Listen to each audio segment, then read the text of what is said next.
Oh! Bam! I was on a team, Chris. I'm sorry.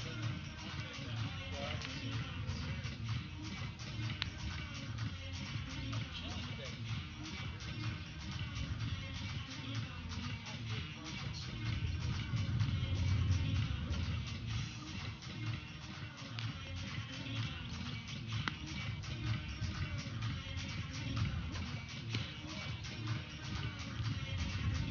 Got a coffee bar over there.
already started.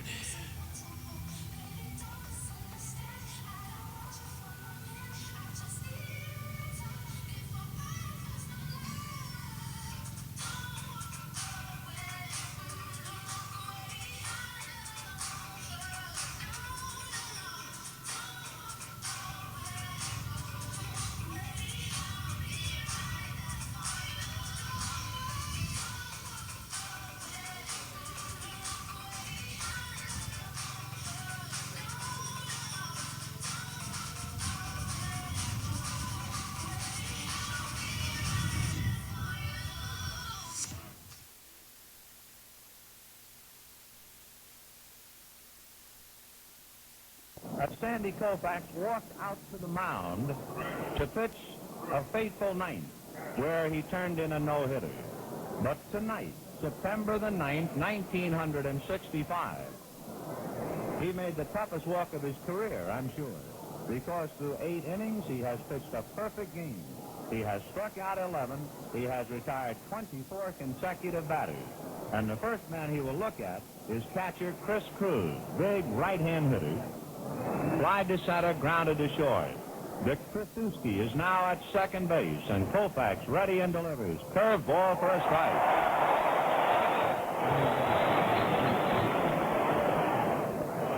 0-1 the count to Chris Cruz. Out on deck to pinch hit is one of the men we mentioned earlier as a possible Joey Amalfitano. Here's the strike one pitch to Cruz. Fastball swung on and missed. Strike two. And you can almost taste the pressure now. Koufax lifted his cap, ran his fingers through his black hair, then pulled the cap back down, fussing at the bill. Cruz must feel it too as he backs out, heaves a sigh, took off his helmet, put it back on, and steps back up to the plate. Tracewski is over to his right to fill up the middle. Kennedy is deep to guard the line. The strike two pitch on the way. Fastball outside, ball one. Krug started to go after it and held up, and Torborg held the ball high in the air, trying to convince Vargo, but Eddie said no, sir. 1-2, the count to Chris Krug. It is 9:41 p.m. on September the 9th. The 1-2 pitch on the way. Curveball, tap foul off to the left of the plate. The Dodgers defensively. In this spine-tingling moment, Sandy Koufax and Jeff Torborg. The boys who will try and stop anything hit their way. Wes Parker, Dick Tracewski, Maury Wills, and John Kennedy. The outfield of Lou Johnson, Willie Davis, and Ron Fairley. And there's 29,000 people in the ballpark and 1 million butterflies. 29,139 paid. Koufax into his windup, and the 1-2 pitch. Fastball foul back out of play.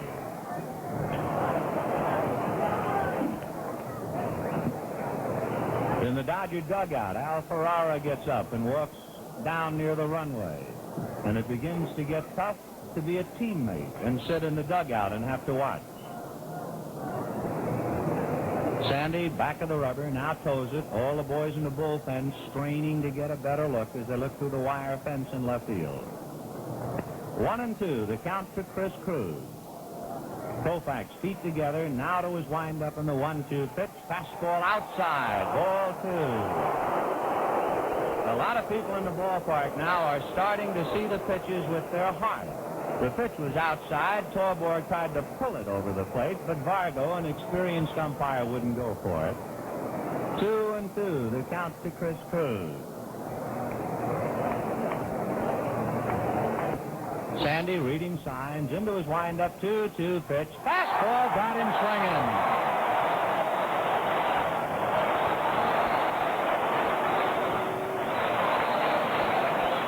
Sandy Koufax has struck out 12. He is 2 outs away from a perfect game. Here is Joe Amalfitano, the pinch hit for Don Kessinger. Amalfitano is from Southern California, from San Pedro. He was an original bonus boy with the Giants. Joey's been around, and as we mentioned earlier, he has helped to beat the Dodgers twice. And on deck is Harvey Keene.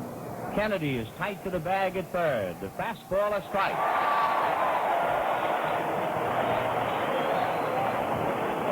0-1 with one out in the ninth inning, 1-0 Dodgers. Sandy Reading into his windup and the strike one pitch. Curveball, tap foul. 0-2. And Amalfitano walks away and shakes himself a little bit and swings the bat. And Koufax with a new ball takes a hitch at his belt and walks behind the mound. I would think that the mound at Dodger Stadium right now is the loneliest place in the world. Sandy, fussing, looks in to get his sign. 0-2 to Amalfitano. The strike two pitch to Joe. Fastball swung on and missed. Strike three.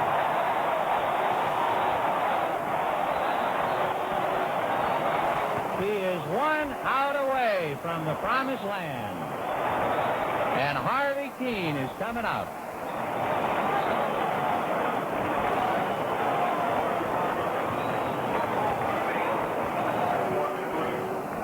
So Harvey Keene is batting for Bob Henley. The time on the scoreboard is 9:44. The date, September the 9th, 1965. And Koufax working on veteran Harvey Keene. Sandy into his windup, and the pitch, a fastball for a strike. He has struck out, by the way, 5 consecutive batters. And that's gone unnoticed. Sandy ready, and the strike one pitch. Very high, and he lost his hat. He really forced that one. That's only the second time tonight where I have had the feeling that Sandy threw instead of pitched, trying to get that little extra. And that time he tried so hard his hat fell off. He took an extremely long stride to the plate, and Torborg had to go up to get it. 1-1 to Harvey Keene. Now he's ready. Fastball high, ball 2. You can't blame a man for pushing just a little bit now. Sandy backs off, mops his forehead, runs his left index finger along his forehead, dries it off on his left pants leg. All the while, Keene just waiting. Now Sandy looks in. Into his windup, and the 2-1 pitch to Keene. Swung on and missed. Strike 2.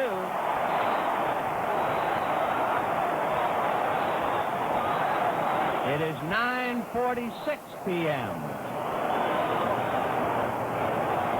2-2 to Harvey Keene. 1 strike away. Sandy into his windup. Here's the pitch. Swung on and missed. A perfect game.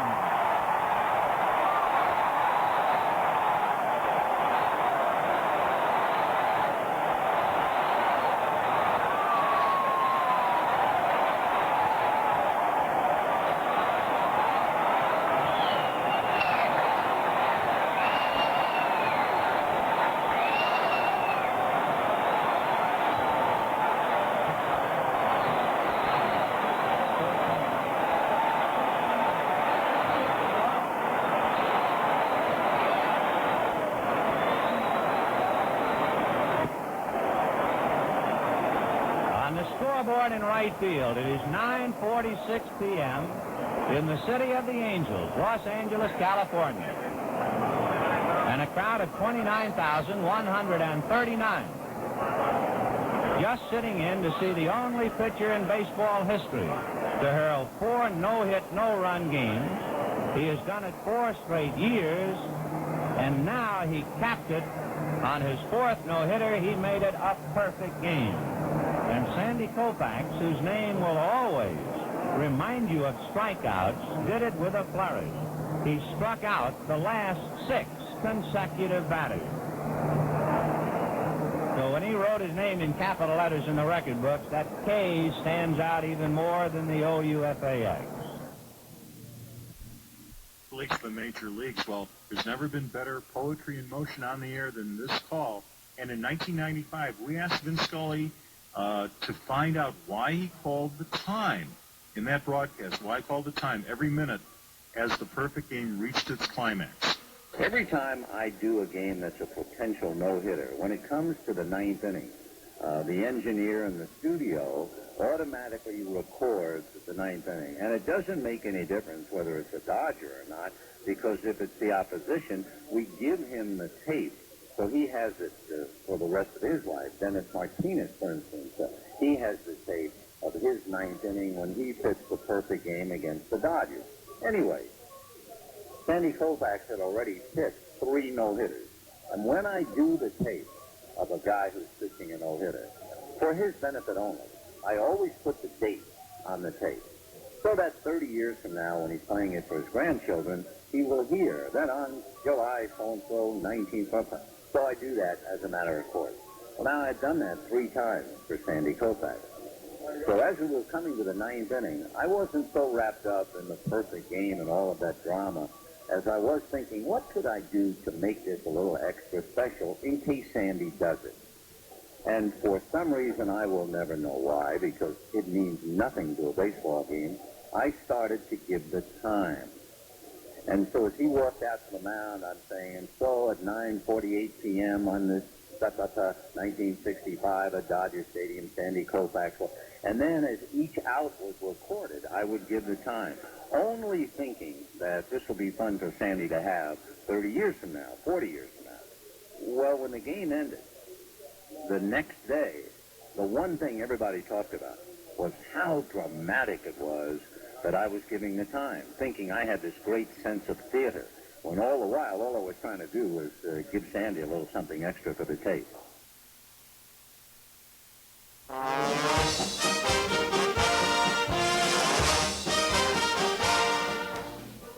Well, Costello, I'm going to New York with you.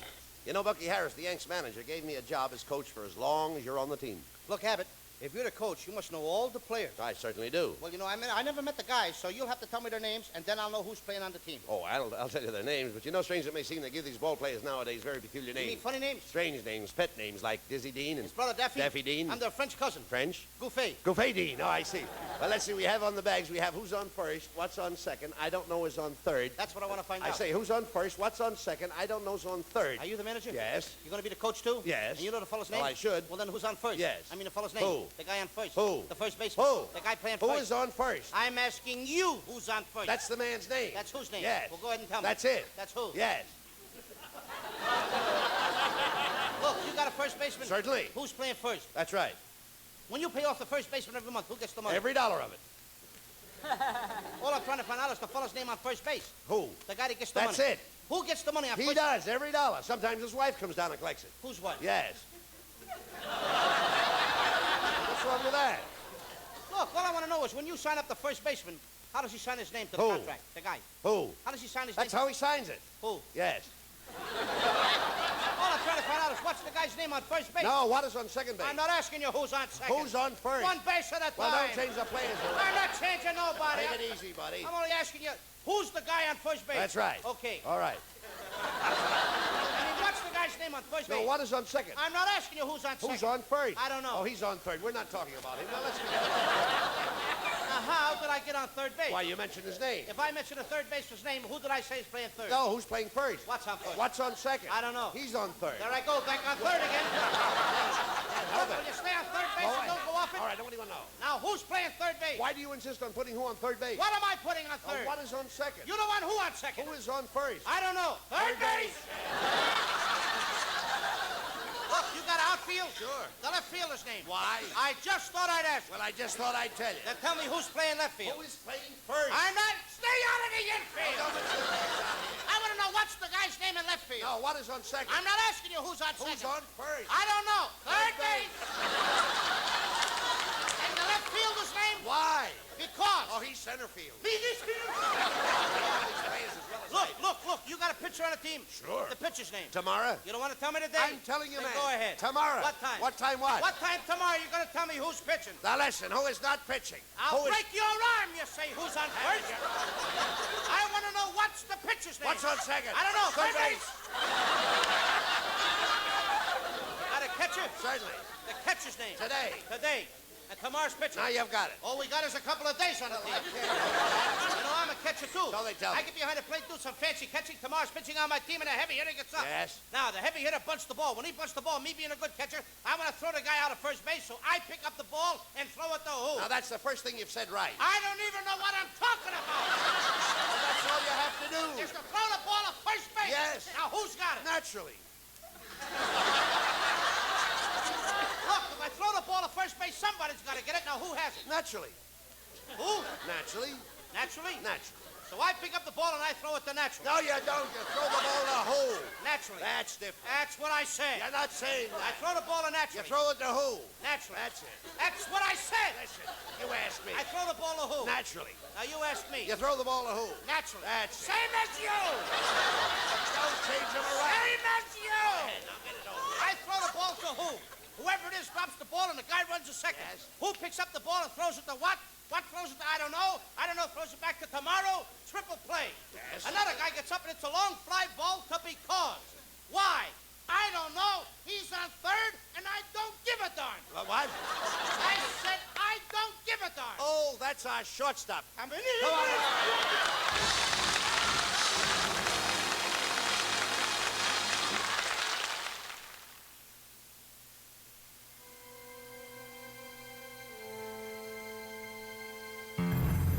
Evil will come, Ray.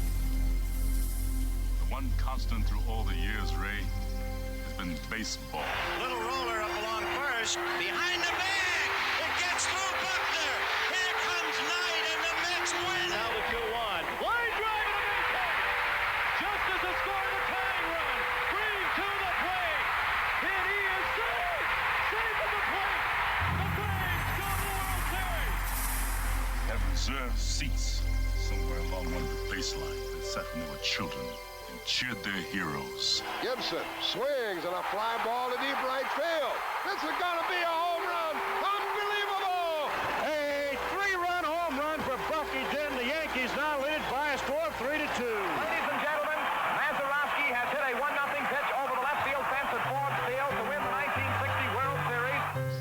They'll arrive at your door as innocent as children, longing for the past. The Pope arrived at Yankee Stadium. As one enthusiastic announcer put it, he is standing on second base. Reggie Jackson. Long drive right field. It is goodbye. Big World Series victory. The Blue Jays are World Series champions as Joe Carter hits a 3-run home run. Back to throw. There's a left back. It's going to be, I believe, the Giants from the pennant. The Giants from the pennant. The Giants from the pennant. The 0-1 pitch. A liner off Nagy's glove into center field. The Florida Marlins have won the World Series. The memories will be so thick that I can brush them away from their faces. The 1-0 delivery to Fisk. He swings long drive left field. If it stays fair, it's gone. Home run. The Red Sox win. And the series is... Lolich fires. Ball is hit high in the air. This should be the series. Freehand waving everybody away in foul territory. Detroit wins. Here's the pitch to Willie. There's a liner straight to Richardson. The ball game is over and the World Series is over. Willie McCovey hit it like a bullet. A line drive right Baseball to mark the time. The Oakland A's take. I'll tell you what, we're having an earth. Good evening, ladies and gentlemen, and welcome to Candlestick Park for Game 3 of the 1989 World Series. It's been erased like a blackboard, rebuilt and erased again. Frank Robinson, the right-hand batter. Long drive to left field. Way back. This is goodbye. Home run. Base hit loaded, 1 out. Pena in a jam. The Twins are going to win the World Series. The Twins have won it. Ozzie with 1 out. Smith corks one into right down the line. It may go. Go crazy, folks. Go crazy. It's a home run. And the What he made just brought this crowd to its feet with a catch, which must have been an optical illusion to a lot of people. This field, this game, is a part of our past, Ray. It reminds us of all that once was good, and it could be again.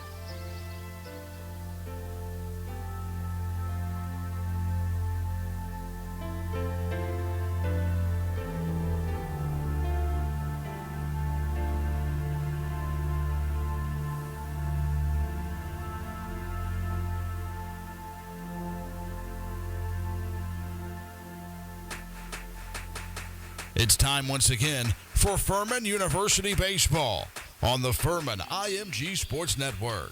Good time for Jordan to pop number 5 of the year right here and get us right back in this thing. All the action, all season long. And he swings and he hits it high and deep. Left field. See ya. On air and online at FurmanPaladins.com or follow the Furman IMG Sports Network on the TuneIn Radio app. Furman Baseball. I'd like to say that it works that way all the time, but it doesn't. Now let's head out to the stadium to the voice of the Paladins, Dan Scott.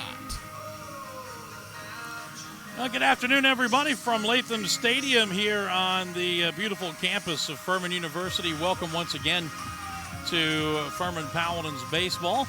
I am Dan Scott. Today, Game 3 of this series, and it's the rubber match. Paladins win Game 1 on Friday night, 17-2, and North Carolina A&T comes back yesterday with an 11-10 victory.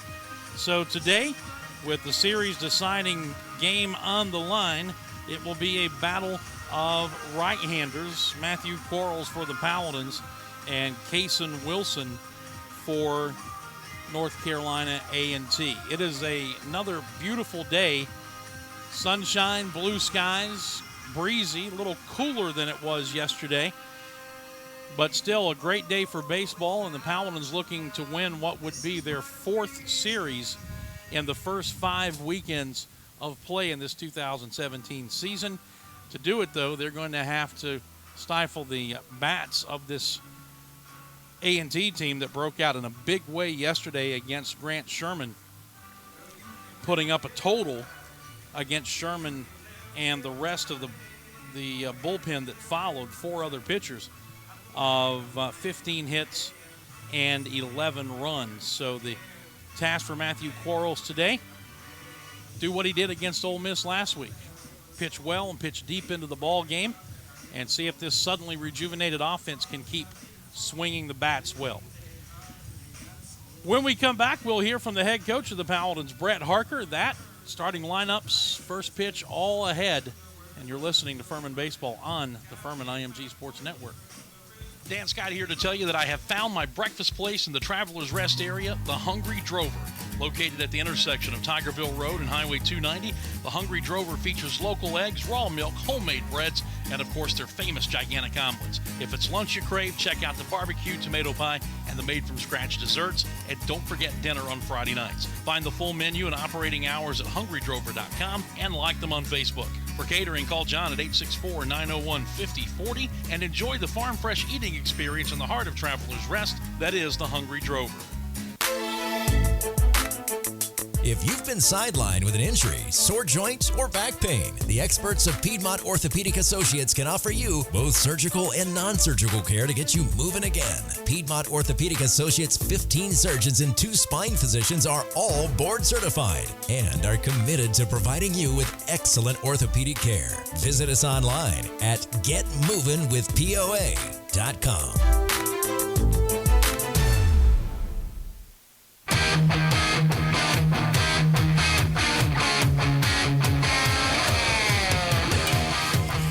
Today's the rubber game of the 3-game series. Furman and North Carolina A&T. Paladins win Friday 17-2, and the Aggies bounce back 11-10 yesterday. And today it's Matthew Quarles going for Furman as they try to win their 4th series in 5 weekends of play. Brett Harker joining us here on the pregame, and there were a lot of things that happened yesterday, and I know that several of them left you not a happy camper when it was all said and done, and it really had nothing to do with the score. Yeah, that was not our best game, but the beauty of baseball is it's a beautiful sunshiny day today. We had some good heart-to-heart talks, and I think you're going to see a whole different team out here today on a mission, and 35 guys looking for a W. Opportunity, I guess a positive way to say it would be for lessons to be learned, right? Yeah, listen, I mean, at any level, you got to figure out how to get better. And boy, was there a lot of opportunities to learn yesterday, because we did a lot of things that it's just not us, and it's not what we practice, it's not what we work on. But listen, it's a game, and we didn't play it well, and we got to get better at it, and we got to be a lot more focused today, and that was my challenge to them so far. Well, the reality is over the course of a 56-game season, you're going to have a clunker every now and again. The trick is not to have them back-to-back and to be able to space them out as far as possible. Yeah, we have the potential to be really good. We just have to be focused, and it's not easy. Look, there's a reason why elite teams don't come around very often. It's because it's hard to stay focused 56 games and every game be locked in, and we definitely let one get away from us yesterday from a mental side, but I'll give A&T credit. I mean, they came out swinging the bats and got up on us early, and it made us pay for our mental errors. Well, and you kind of had to expect that. In fact, I think you and I even talked about it after getting beat 17-2 in the opener. If you're a competitor at all, you're coming back biting nails the next day, and it was obvious they came ready to play. Yeah, Ben Hall, I mean, what a good coaching job for it. It looked like we switched jerseys. They had all the confidence. I don't know why we didn't, but good job by them on pretending like Friday never happened with how confident they looked out of the gates yesterday. And we just got to do a better job protecting our home field and playing with confidence and bringing it every day. Well, as we move into this one today, got Matthew Quarles on the mound, and boy, if he can duplicate what he did at Ole Miss last week, you'd have to feel pretty good. Yeah, look, up until yesterday, we've thrown the ball exceptionally well, and I'm just looking to get back on track on keeping the ball down, changing speeds, keeping these guys. Look, they got a lot of pop in their lineup. You got to keep them off balance and move the ball in and out. And if anybody can do that, it's Matthew with his changeup, and he's got a good break ball. He can put that fastball in and out. So I like the matchup. I think Matthew will give us a quality start and try and win a series here. Bullpen should be pretty well rested yesterday aside. Yeah, we have. I don't think anybody's went more than like an inning and a third or anything like that the whole weekend. So we got all of our bullets in the gun. I think we're at a position right now where they're feeling pretty good about the way they played yesterday. I'm feeling good because I feel like our guys want to come out with a vengeance, and it should be a great rubber match. And we'll find out here shortly, Brett. Thanks. Good luck. All right, thank you, Dan. That's Brett Harker. Stay tuned. First pitch, and the lineups are next on the Furman IMG Sports Network. Hey Furman fans, it's baseball season. Here at Ingalls, we know that as you root for the home team, sometimes you want more than just peanuts and Cracker Jack. And while we do deliver on your favorite ballpark classics, we're proud to offer a packed lineup of everything you need to make your next meal a home run. Ingalls, a proud sponsor of Furman Baseball and the official grocery store of Furman Athletics. Go Dins! The Atlanta Bread Company at Cherrydale Point offers a dining experience that will have you coming back for more time and time again. Everything is freshly made on site, including the different varieties of bread and all the baked goodies. And the menu, Atlanta Bread Company offers a wide variety from hot soups and chili to hot and cold sandwiches and paninis. Even breakfast selections topped off with your choice of piping hot coffees. Come see for yourself. You'll love it. The Atlanta Bread Company at Cherrydale Point, proud sponsors of the Furman Paladins and the Dan Scott Show. Stuck in a state of falling behind? Struggling to keep up with your kids, finances, insurance? Then let State Farm agent Steve Borkland in Travelers Rest help you simplify and get to a better state. Because with Steve handling your auto, home, and life insurance, you'll have more time for everything else. More money, too, because adding State Farm policies could mean earning discounts worth up to 40%. That's money Steve can help you put towards a college savings plan. Call State Farm agent Steve Borkland today and get to a better state with State Farm. At SC Telco Federal Credit Union, we're passionate about helping to improve the financial lives of our members. SC Telco is the first financial institution in South Carolina to offer a price-linked savings account. The Save to Win account allows members to save money, earn interest, and have the chance to win cash prizes. When you're in front of us, you're the only person that matters. Find a location near you at sctelco.com. SC Telco looks forward to serving you. SC Telco is federally insured by the National Credit Union Administration.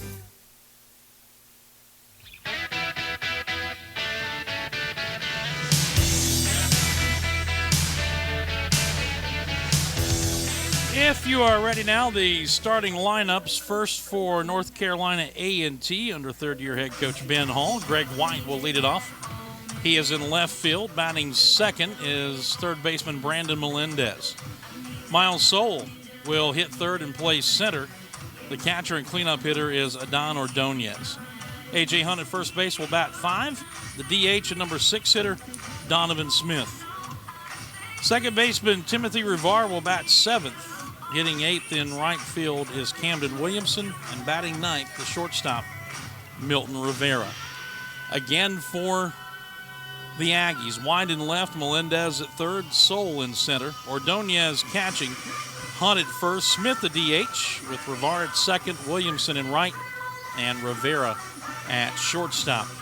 The starting pitcher, Kason Wilson, will give you more about him coming up in just a bit.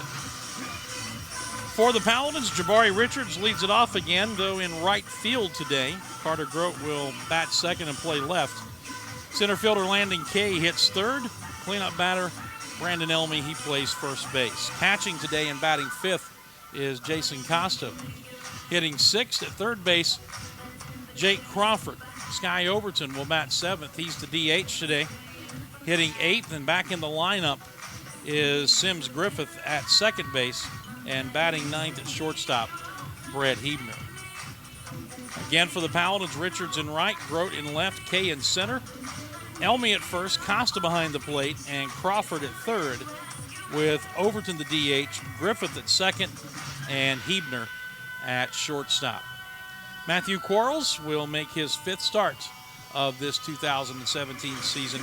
The senior is 1-1 with a 4.82 earned run average. So those are your lineups. Stay tuned. First pitch is coming up next. Furman, North Carolina A&T rubber game of this 3-game weekend series. And we've got it all for you right here on the Furman IMG Sports Network. When you go in search of a fence company, what's your criteria? Experience? Trust? A company that gets it right the first time and stand behind its work? Then your search is over. Faulkner Fence has been Greenville's fence company for more than 40 years. Ed Faulkner started the business, and now son Todd continues the tradition of excellence. So regardless of your fencing needs, commercial, industrial, or residential, trust the company that Greenville has trusted for over 4 decades. Faulkner Fence, 864-271-4626, or online at faulknerfencecompany.com. Hi, Furman fans. Dan Scott here for UPS. Your customers want more from your business. You've got to make more happen, whether they're in Greenville or on the other side of the world, globally or locally. UPS is building solutions to help businesses give their customers exactly what they want. More made easy. UPS, the official logistics company of Furman Athletics. Hey, Furman fans, it's baseball season. Here at Ingalls, we know that as you root for the home team, sometimes you want more than just peanuts and Cracker Jack. And while we do deliver on your favorite ballpark classics, we're proud to offer a packed lineup of everything you need to make your next meal a home run. Ingalls, a proud sponsor of Furman Baseball and the official grocery store of Furman Athletics. Go Dins! The Atlanta Bread Company at Cherrydale Point offers a dining experience that will have you coming back for more time and time again. Everything is freshly made on site, including the different varieties of bread and all the baked goodies. And the menu, Atlanta Bread Company offers a wide variety from hot soups and chili to hot and cold sandwiches and paninis. Even breakfast selections topped off with your choice of piping hot coffees. Come see for yourself. You'll love it. The Atlanta Bread Company at Cherrydale Point, proud sponsors of the Furman Paladins and the Dan Scott Show.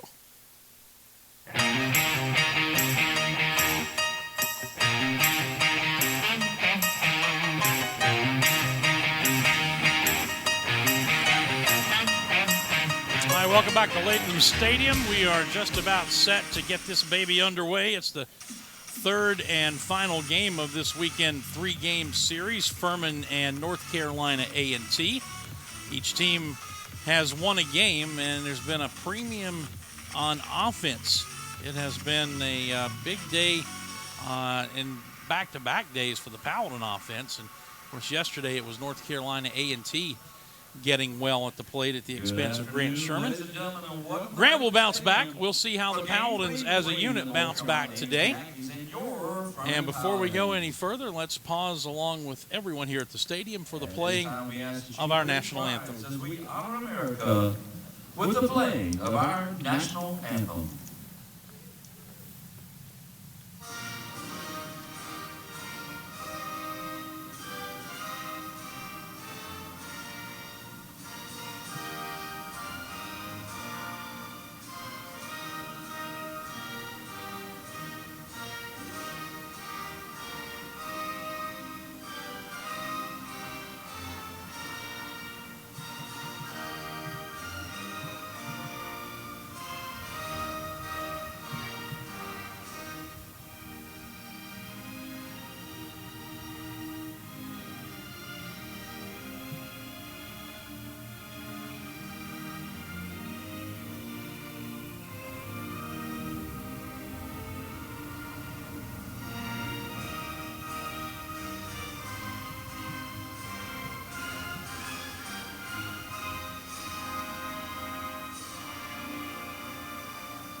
Well, as mentioned earlier, another nice day, although considerably cooler than yesterday. We will not get into the 70s like we did yesterday, according to our friends at the National Weather Service. However, considering what we have played in recent games, thinking specifically about last weekend, not bad at all. Sunshine, blue skies, wind is blowing out again. And the Paladins are taking the field wearing the white home uniforms, a little purple on the sleeves and shoulders, and the solid purple cap. The Aggies going gold jerseys, little blue trim, solid blue cap, gray pants today. Matthew Quarles on the Latham Stadium mound, beginning his warm-ups this evening. The senior from Greenwood making start number 5. He is 1-1 with a 4.82 earned run average.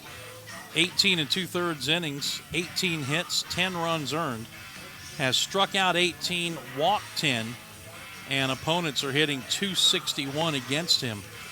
His last time out at Ole Miss a week ago today, he was outstanding. He went 7 shutout innings, allowing 7 hits. And the big thing for Matt, only walked 1 and struck out 5, throwing 106 pitches, got the no decision in the 1-0 loss in the finale of that series. But he was very good, and being able to avoid the bases on balls kept his pitch count low enough that he was able to get 7 complete in. And when he can do that, I'm telling you what, this guy, as a senior, he's seen it all. He knows all the tricks. His stuff, year by year, seemingly getting better and better, and going to be a big, big key for this team as we begin conference play next season. Throw from Jason Costa goes down to second base. And we are ready to get this one underway. Greg White, the left fielder, will make his way to the plate.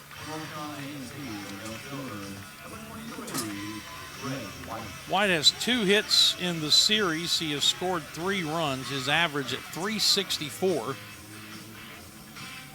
No homers, 8 RBIs. Your umpires today, Kevin Elsey behind the plate, Jay Pierce at the first base side, and Will Presswood down on the third base side. Matthew Quarles ready to go to work. He looks into Costa for the sign. And the first pitch of this Sunday game is a fastball up, a half swing. He went too far. Strike 1, and we are underway, 1:04 p.m., our official first pitch here today.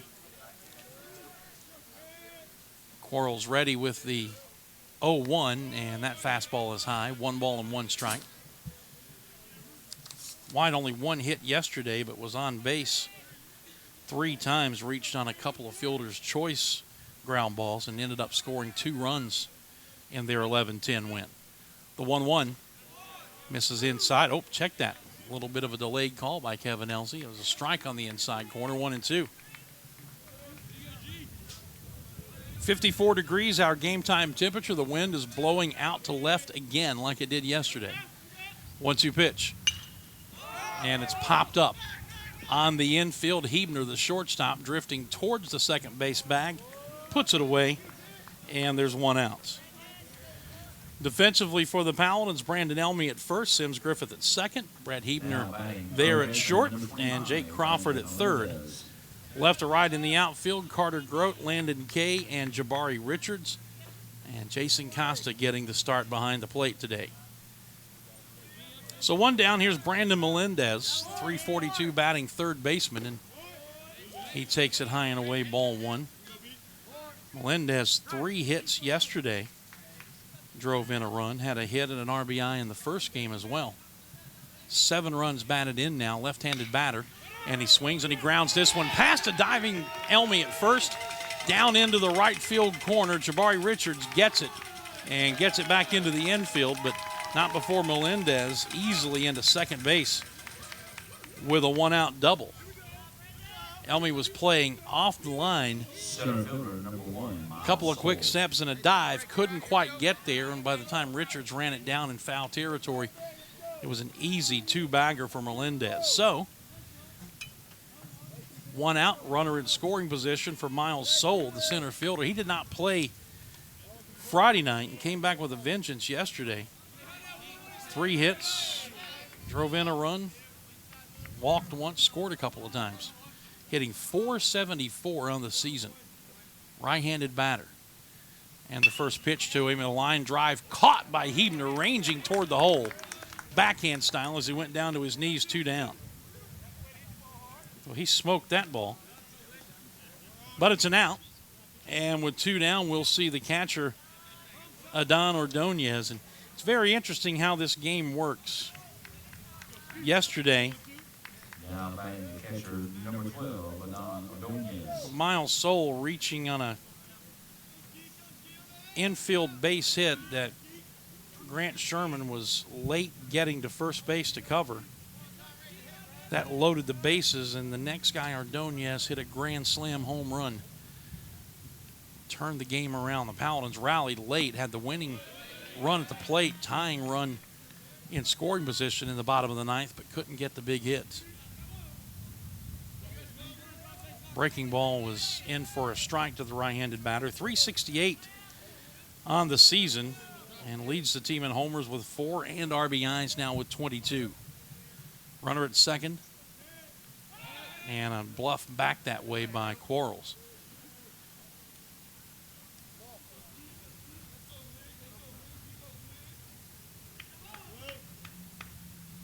So Matthew trying to strand Melendez at second base. Pitch, and it's fouled straight back to the screen.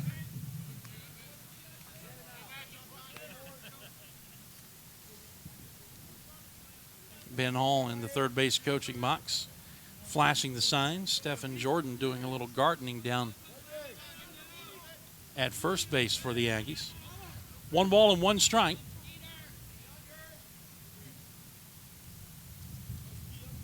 Quarles comes set at the belt. Long look and the pitch, and he comes inside and misses 2-1. Ordonez, like a lot of these Aggies, stands right on top of the plate. Wants to take the outside part of the plate away from the pitcher. Also very, very deep in the batter's box. 2 balls and a strike. Pitch. And he missed outside, 3-1 to the Aggies catcher. Sims Griffith will jog in from second to have a quick word. And now jogs right back. Dimensions here, 330 down the lines, 395 straightaway center, 371 in right center, 350 the short porch out in left center. I don't know that I mentioned it in either of the first 2 games, but out there on the berm in left field, a nice Diamond F, prominently displayed with the word Furman on one side and baseball on the other. Adds to the already beautiful setting of this baseball facility here on campus. Foul ball down the left field line, runs the count full at 3-2. Ordonez settling back into the box, and Quarles looking into Costa for the sign. Glance back at the runner and the payoff pitch. Lined in the left center field. That'll drop for a hit. Grote gets it on one big hop. Runner coming around third, but he's going to score as a throw is cut off by Crawford. Ordonez his 23rd RBI, and A&T jumps out to a 1-0 lead. First baseman, number 5. Pitch was up in the zone, and he turned on it and hit it hard out of the left center field. Grote's momentum taking him towards the gap, and he had to kind of half pivot on his throw. Couldn't get much on it, and the Aggies have jumped out early like they did yesterday. Now here's A.J. Hunt. right-handed batting first baseman. He takes it high, ball one. He followed up the grand slam by Ordonez with a solo shot into the trees and straightaway left field at the top of the hillside. It was an impressive blast that the wind had nothing to do with. Fastball up, 2-0.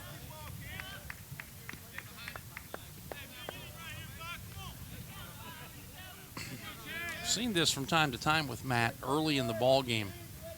First inning or so, having trouble keeping the ball down, and once he fights through that, seems to be able to find a groove. Here's a one-hop squibber right back to the mound. He'll jog towards first, underhand to Elmy, and the inning is over. But the Aggies draw first blood. A couple of hits, a run, and we head back to the bottom of the first inning.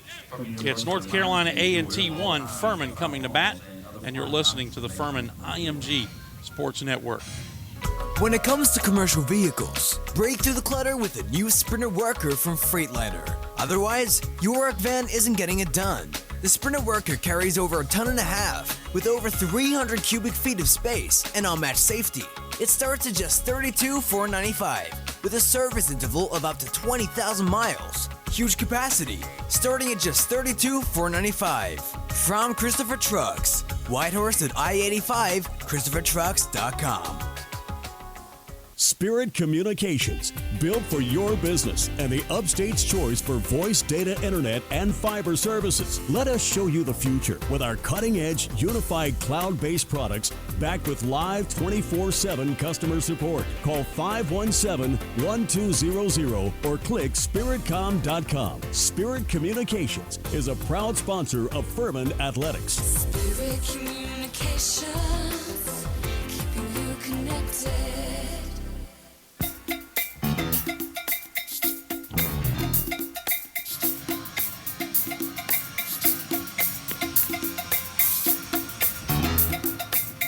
Furman coming to bat here in the bottom of inning number one, trailing 1-0, and they'll be applying their individual and collective talents against right-hander Kason Wilson. Wilson is a senior, 6'175" from Lakewood, California.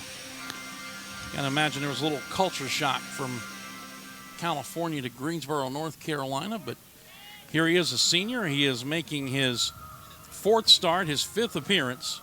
1-1, a 3.78 ERA, 16 2/3 innings, 13 hits, 9 runs, 7 earned. Has struck out 11, walked 5, and opposition only hitting 197 against him.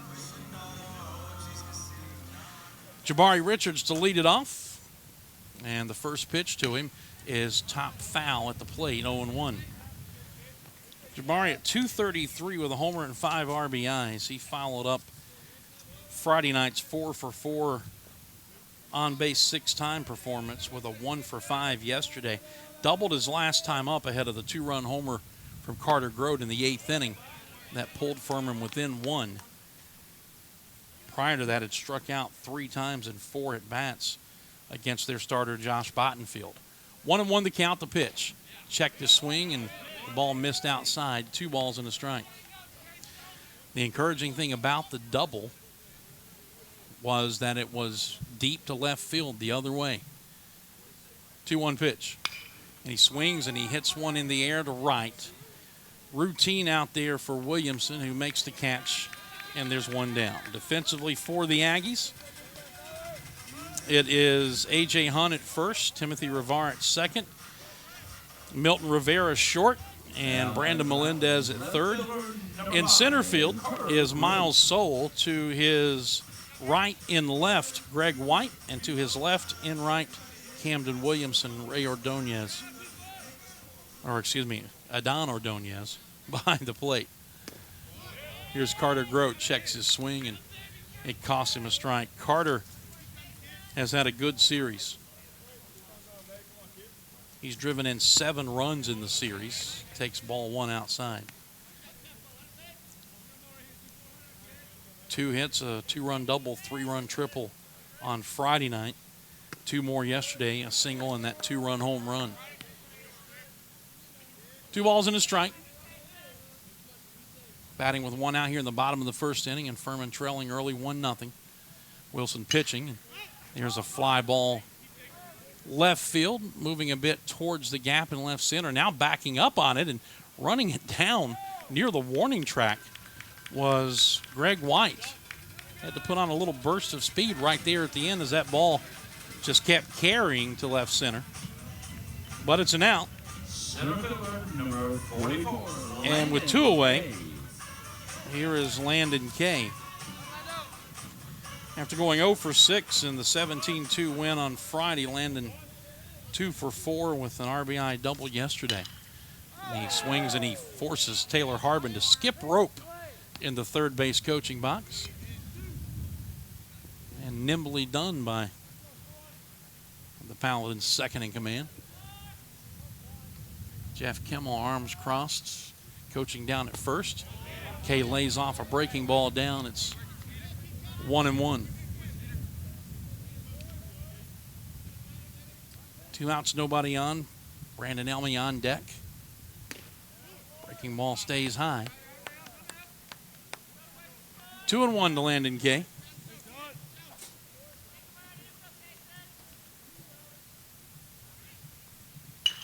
And a ground ball, fair. Past the third baseman, down into the left field bullpen. Kay will make his way into second as White picks it up around the home plate area. And that is a 2-out double for Landon Kay. Third baseman Melendez, after he couldn't get to the ball, turned and vehemently disagreed with Will Presswood's assessment that ball was fair, but Presswood wins that battle, obviously. And Landon Kay with his 5th double of the season. He's in scoring position with 2 outs. For Brandon Elmy, who steps in hitting .343 on the season. The first pitch, a strike on the outside corner at the knees. 3 homers, 13 RBIs for Elmy. Hitting .333 with runners in scoring position so far this season, and that's where he is now with 2 outs and Kay at second base. The 0-1, and it's in the air down the right field line. Williamson in fair territory, about 15 feet or so will make the catch, and the inning is over. So the 2-out double goes by the boards, and we've completed one here at Latham Stadium. Furman trailing North Carolina A&T 1-0. This is Paladin Baseball on the Furman IMG Sports Network. If you've been sidelined by an injury, the St. Francis Sports Medicine team is here 24/7 to get you back on the field. Our highly trained network of physicians, athletic trainers, and physical therapists treat all types of sports-related injuries, even those that don't occur from playing a sport. Call the St. Francis Hurt Line at 675-HU-RT for priority appointments or at-home advice. Again, that's 675-HU-RT. There's a reason why year after year more people trust Berkshire Hathaway Home Services, Sedan Joyner Realtors, to get the job done. It's because we deliver the highest level of real estate services with the utmost integrity, quality, and professionalism. We love what we do, and it shows in every transaction. We've been the undisputed upstate market leader for over 20 years because we do what's right. We handle every transaction with a smile, and we're committed to making your home journey the best it can be. For your best move ever, contact Berkshire Hathaway Home Services, Sedan Joyner Realtors today. Visit sedanjoyner.com and let's get started.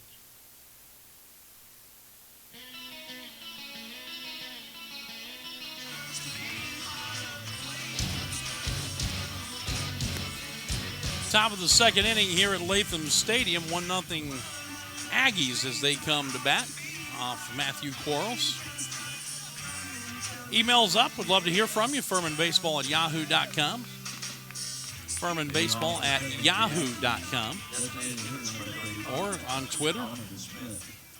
Twitter handle Dan Scott Show. Drop us a line. I'd like to play our long-distance listener or viewer of the day. See where you folks are tuned in from. First pitch to Donovan Smith is down low, a ball. 275 with 7 RBIs for Smith. He was 0 for 4 yesterday with the sacrifice fly. Right-handed batter, he swings. Elmy knocks it down at first base, recovers, takes it to the bag himself. and very quickly there's one away. Talked about Ben Hall in his third year as the head coach here at North Carolina A&T, and had the privilege of broadcasting games for Clemson when he was a player there back in the 2006 and I believe 2007 seasons. Was only in the program for 2 years. He came out of junior college. As the first pitch to Timothy Rivar is popped foul down beyond first. Elmy chasing, but he can't get there. Strike one.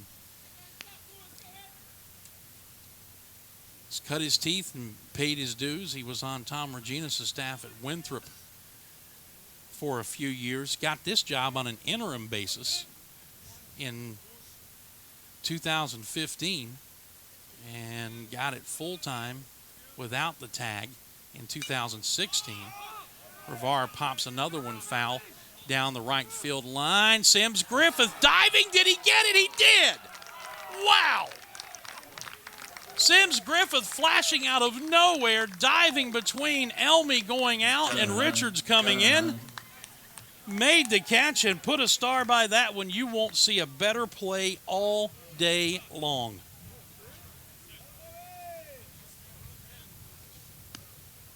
Two down. Right fielder number 2, Camden Williamson. Now Camden Williamson, 226 with an RBI, had a couple of hits yesterday and also 2 on Friday. Came into the series just 3 for 23 on the season. Left-handed batter, and he's wailing on every single swing. Grounds this one to Griffith. A little more routine for Sims that time. And it's a 1-2-3 inning for Matthew Quarles. We go to the second. Paladins trailing it early 1-0. And you're listening to the Furman IMG Sports Network. You can party hardy at your next Paladin Tailgate Extravaganza with ABC Party Rentals and Amusements. ABC can set you up with tents, chairs, tables, even Furman table linens to let everyone know your blood runneth purple. How about some inflatables or mechanical rides for the kids to really make it special? ABC Party Rentals is conveniently located near Woodruff Road and I-385. When you tailgate at a Furman football game, do it right with ABC Party Rentals and Amusements. Don't wait. Check them out now at abcgreenville.com. Dan Scott here to tell you that I have found my breakfast place in the Travelers Rest area, the Hungry Drover. Located at the intersection of Tigerville Road and Highway 290, the Hungry Drover features local eggs, raw milk, homemade breads, and of course their famous gigantic omelets. If it's lunch you crave, check out the barbecue, tomato pie, and the made-from-scratch desserts. And don't forget dinner on Friday nights. Find the full menu and operating hours at hungrydrover.com and like them on Facebook. For catering, call John at 864-901-5040 and enjoy the farm fresh eating experience in the heart of Travelers Rest. That is the Hungry Drover.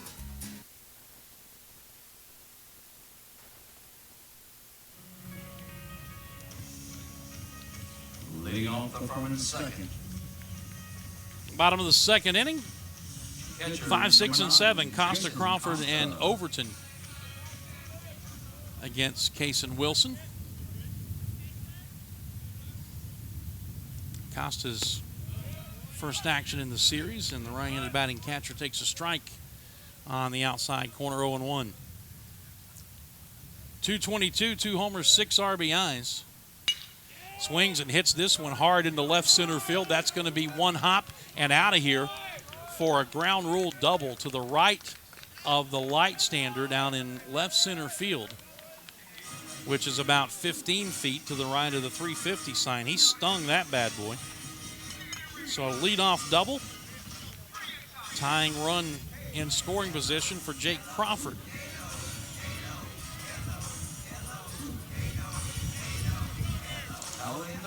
Jake showing signs of coming around at the plate. 2 for 4 on Friday. Check that, 2 for 5 on Friday. 2 for 4 of the sacrifice fly yesterday. Bouncer up the middle. That will get the runner to third as Rivera fields and throws out Crawford. Much short of a base hit. He did his job. He advanced the runner. And now the tying run 90 feet away with just one out for Sky Overton.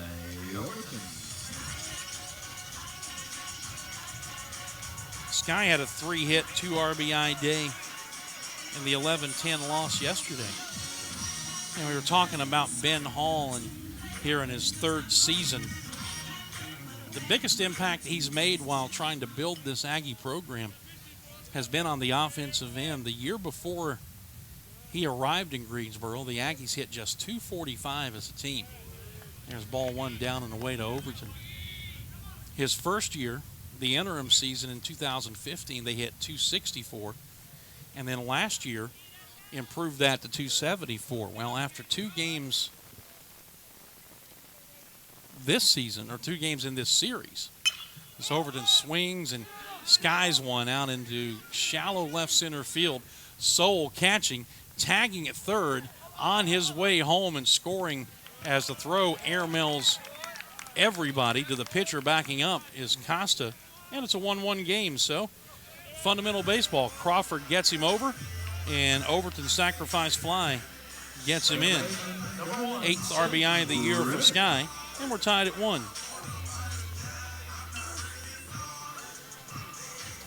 But anyway, this season, 2 games into this series, Aggies hitting .305 as a team, so that's a pretty dramatic jump. Here's Griffith lacing one down the right field line, foul. He's trying to speed the rebuild. He's got 10 junior college players on his roster. Showing bunt, taking a breaking ball for a strike is Griffith. He's 0-2 now. Sims missing the first 2 games with the back issue, back in there today, and has already made that tremendous impact defensively. The 0-2, he protecting the plate and fouls a fastball away. Baseball fans do ask if you retrieve all foul balls and return them to the student error stand. Should he reach, Brent Hebner would be next.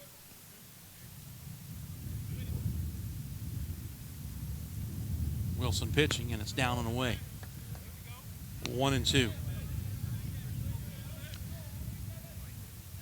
My Soule is playing almost like a right center fielder in slow pitch softball out in center. He's way over in right center field. Now he's going to straighten it up a little bit as that pitch missed inside at 2-2. In fact, he's come back. He's almost fully straight away. And it's popped up. Second baseman Rivar backing on the grass, and he dropped it. And Griffith, running all the way, is going to make it into second base. Boy, you could tell that Rivar was battling that one from the beginning. Kind of stumbling back, and just as it appeared he was going to right himself, the ball hit the hilt of his glove and popped out. That's his 3rd error of the season. And credit Sims Griffith. Ball's in the air. You keep running, and he did, and because of that hustle, he's at second base. And now Hebner a chance to give Furman the early lead. Average down to 190 as he's been struggling a bit at the plate. Takes a breaking ball away, 1-0. 0 for 4 yesterday, did reach on an error and score a run. 1 for 4 in the opener, had an RBI and scored a couple of runs. And he swings and he grounds it to Melendez, third baseman off to his left, having trouble getting a grip on it, and then finally did. And threw low, but no trouble for Hunt. And the inning is over. Hebner hit it hard, but pretty much right at Melendez. Paladins get a run on a hit. There was an error and 1 left. 2 complete here at Latham. In the finale of this 3-game series, we're all tied at a run apiece. And this is the Furman IMG Sports Network. You can party hardy at your next Paladin Tailgate Extravaganza with ABC Party Rentals and Amusements. ABC can set you up with tents, chairs, tables, even Furman table linens to let everyone know your blood runneth purple. How about some inflatables or mechanical rides for the kids to really make it special? ABC Party Rentals is conveniently located near Woodruff Road and I-385. When you tailgate at a Furman football game, do it right with ABC Party Rentals and Amusements. Don't wait. Check them out now at abcgreenville.com. Dan Scott here to tell you that I have found my breakfast place in the Travelers Rest area, the Hungry Drover. Located at the intersection of Tigerville Road and Highway 290, the Hungry Drover features local eggs, raw milk, homemade breads, and of course their famous gigantic omelets. If it's lunch you crave, check out the barbecue, tomato pie, and the made-from-scratch desserts. And don't forget dinner on Friday nights. Find the full menu and operating hours at hungrydrover.com and like them on Facebook. For catering, call John at 864-901-5040 and enjoy the farm fresh eating experience in the heart of Travelers Rest. That is the Hungry Drover.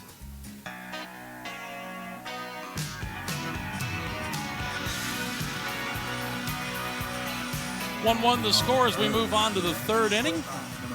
9-1-2 for the Aggies of North Carolina A&T against Matthew Quarles. Quarles retired him in order in the second after giving up the run in the first. Milton Rivera, the shortstop, leading it off, and he swings at the first pitch and he fouls it away 0-1. 239, 8 RBIs for Rivera. 0 for 4 yesterday. 1 for 4 on Friday night. He had 3 errors in the game yesterday, bringing his season total to 9. The 0-1. And it's high, 1 ball and 1 strike. And I started to yesterday, and I will today for the older set around here who are Braves fans. Reminds you a lot of Rafael Ramirez. Check swing foul, and it's 1-2. Rivera made the difficult plays yesterday. It was the routine ones that seemed to baffle him.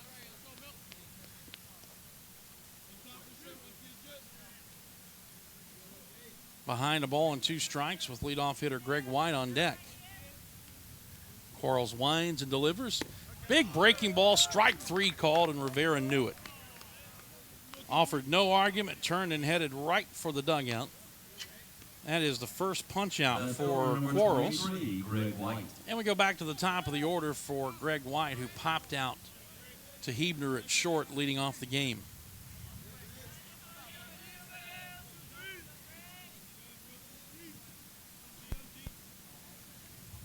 First pitch from Quarles. There's that breaking ball and a strike again on the outside corner, 0-1. Outfield straight away. Infield is back. Ground ball right at Crawford, and he kicked it. He recovers, and he won't have a play. And that's error number 6 of the season on Jake.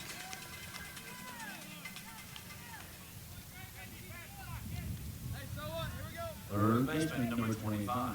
Ball hit right at him. He's got his glove in his right hand, and he smacks it disgustingly in his left before slipping it back on. And White is a 1-out base runner.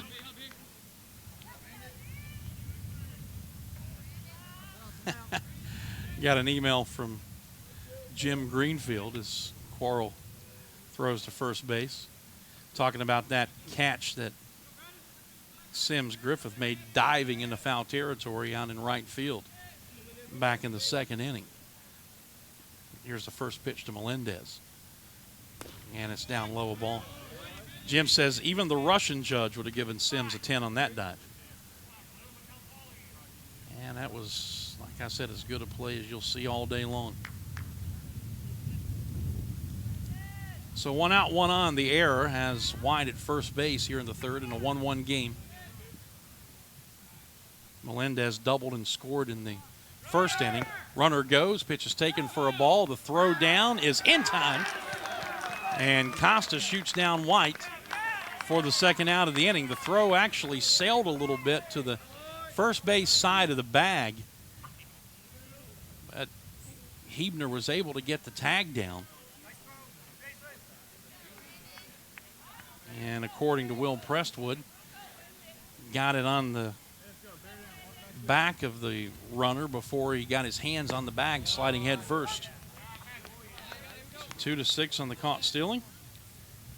And a strike in there, 2-1 now the count to Melendez with 2 outs and the bases empty.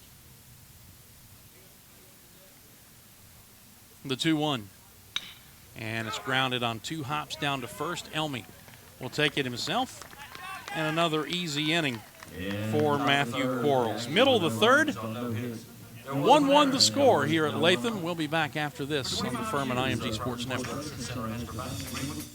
Everyone wants to save money. Greenville Heritage Federal Credit Union's Sweetheart Deal will put more cash in your pocket every month. Refinance your current car loan or finance a new car in February and get a 2% rate discount and 60 days with no payment. With rates as low as 1.99%, you could save hundreds of dollars in payments and interest. Call 370-5670 or visit greenvilleheritage.com to find out how much you can save. Federally insured by NCUA. Hey, you want to go to Bojangles? Sure. Oh, come on. The Bojangler fish fillet sandwich is back. I just said I wanted to go. It's a light, flaky, wild-caught Alaskan pollock fillet. I know. I love the Bojangler. Served on a toasted, buttered bun, and it's only here for a limited time at participating restaurants, so you have to come. You know what? You've convinced me. People tell me I'm very persuasive. I bet they do. The Bojangler fish fillet sandwich is back. Try one today. Bojangles. It's Bojangler time.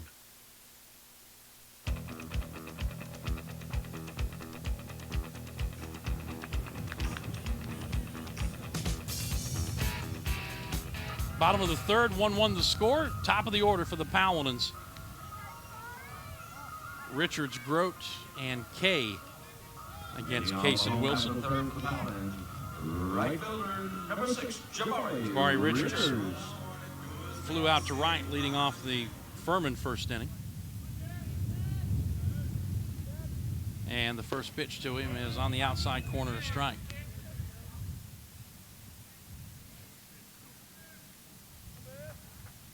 Left-handed batter. Wilson nods the okay. And he swings and he hits it in the air down the left field line. White coming, and he's got it. And there's one out. Tried to go the other way that time.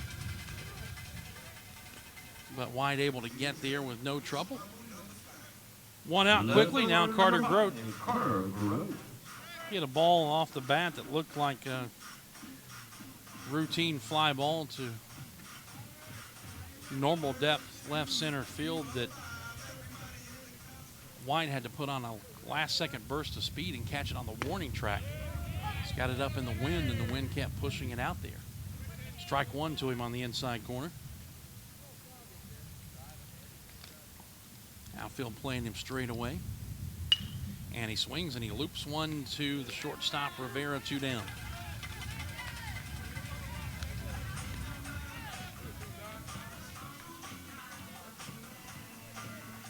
So now Landon Kay, who had the 2-out double in the first inning, but was left stranded when Elmy flew out to right.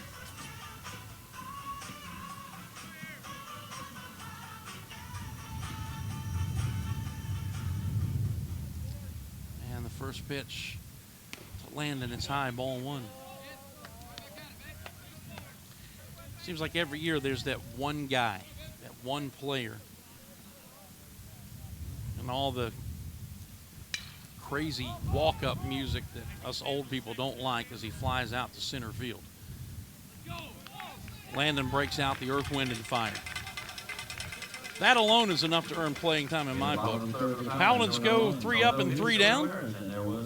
After 3, Furman 1, A&T 1. And you're listening to Furman Baseball on the Furman IMG Sports Network. Dan Scott here to tell you that I have found my breakfast place in the Travelers Rest area, the Hungry Drover. Located at the intersection of Tigerville Road and Highway 290, the Hungry Drover features local eggs, raw milk, homemade breads, and of course their famous gigantic omelets. If it's lunch you crave, check out the barbecue, tomato pie, and the made-from-scratch desserts. And don't forget dinner on Friday nights. Find the full menu and operating hours at hungrydrover.com and like them on Facebook. For catering, call John at 864-901-5040 and enjoy the farm fresh eating experience in the heart of Travelers Rest. That is the Hungry Drover. If you've been sidelined with an injury, sore joint, or back pain, the experts of Piedmont Orthopedic Associates can offer you both surgical and non-surgical care to get you moving again. Piedmont Orthopedic Associates' 15 surgeons and 2 spine physicians are all board certified and are committed to providing you with excellent orthopedic care. Visit us online at getmovingwithpoa.com.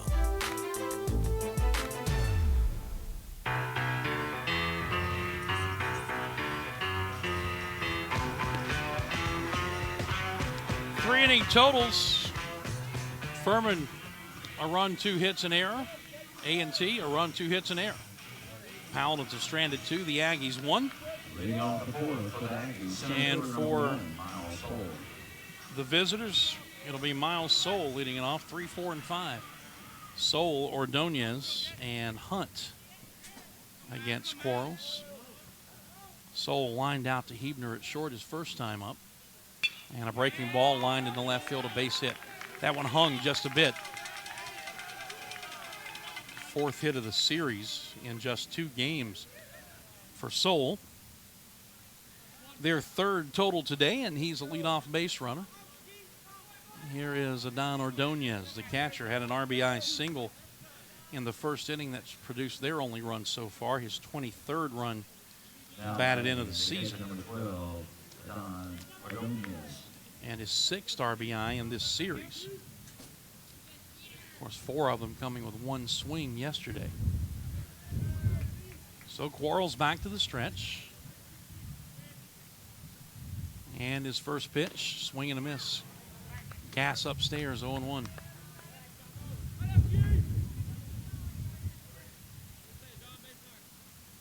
Takes a long look at Ben Hall down in the third base coaching box. Quarles just standing, glove tucked to his left shoulder, ball in his right arm behind him, and now he'll turn and throw to first.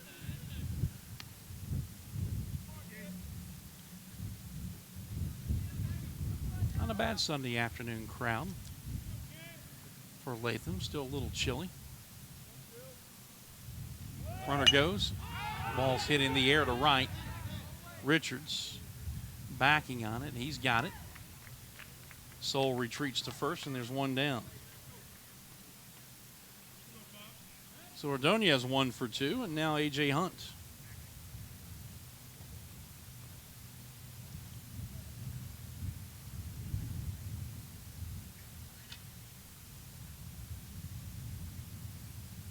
Now Ben Hall is coming across, and the trainer is coming out. Looks like coming back into the bag. Soul must have stepped wrong and twisted an ankle or a knee. They're looking at the lower part of his left leg. It's been a tough day for the Aggies already during batting practice. Their manager got hit in the lip by a ball off a fungo bat, split it wide open, had to be tended to by trainer Mike Brown, and then shortly after that happened, they almost had a player take one in the head off a bat during batting practice, ball whizzing under his chin, and he wasn't paying attention. Soul pronounces himself good to go. And now here's Hunt, who squibbed one back to the mound in the first inning.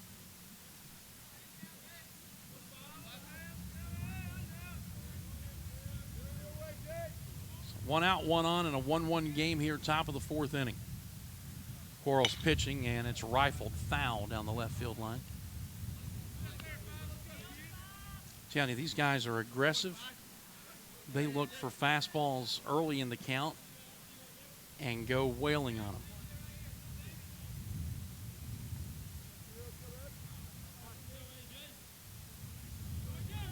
Top 5 guys in their lineup are awfully dangerous.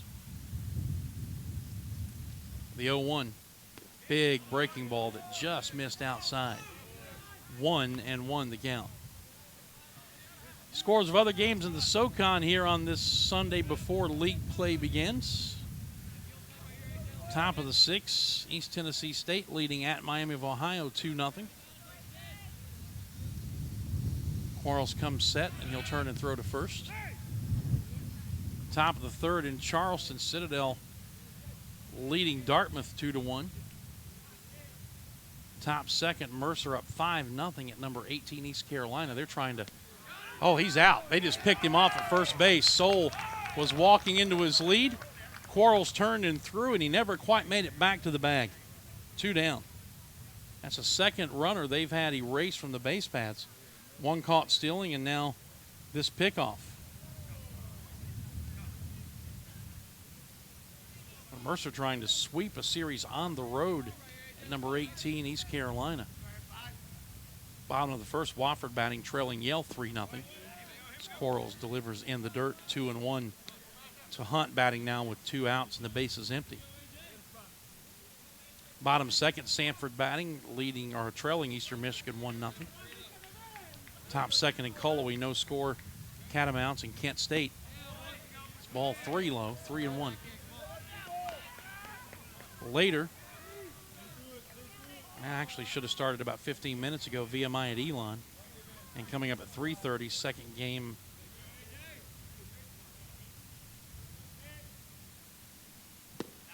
of a doubleheader between ETSU and Miami. It's funny, on one of the games they got the Miami of Ohio logo, on the other one they've got the Miami Hurricanes logo.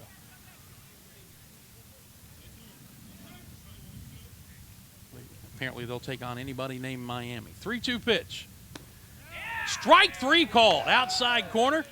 Locked him up with the changeup, it looked like. Hunt was on his way to first and then looked back like, you got to be kidding me, but Kevin Elsey rang him up. Second strikeout for Quarles, middle of the fourth. Still 1-1 here at Latham Stadium on the Furman IMG Sports Network. Stuck in a state of falling behind? Struggling to keep up with your kids, finances, insurance? Then let State Farm agent Steve Borkland in Travelers Rest help you simplify and get to a better state. Because with Steve handling your auto, home, and life insurance, you'll have more time for everything else. More money, too, because adding State Farm policies could mean earning discounts worth up to 40%. That's money Steve can help you put towards a college savings plan. Call State Farm agent Steve Borkland today and get to a better state with State Farm. At SC Telco Federal Credit Union, we're passionate about helping to improve the financial lives of our members. SC Telco is the first financial institution in South Carolina to offer a Price Link savings account. The Save to Win account allows members to save money, earn interest, and have the chance to win cash prizes. When you're in front of us, you're the only person that matters. Find a location near you at sctelco.com. SC Telco looks forward to serving you. SC Telco is federally insured by the National Credit Union Administration.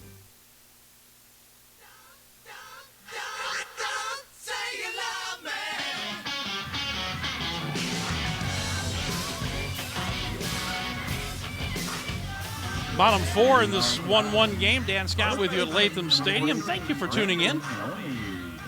And our YouTube video feed, the various online audio outlets that we have, and Campus Radio 95.9 FM.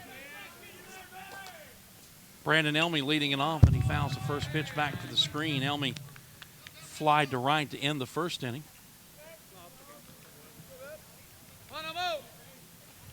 Behind 0-1, Wilson pitching. And strike 2 called, outside corner to knees. And Elmy behind in the count now, no balls and 2 strikes. Elmy, Costa, and Crawford here in the bottom of the fourth. Way high and outside. 1-2. Wilson working quickly, pitching, and Elmy fouls it off.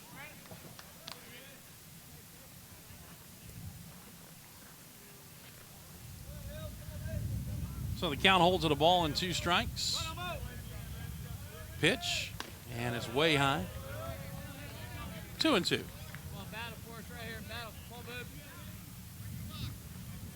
Outfield straight away for the big right-hander. 2-2 pitch, breaking ball just missed inside.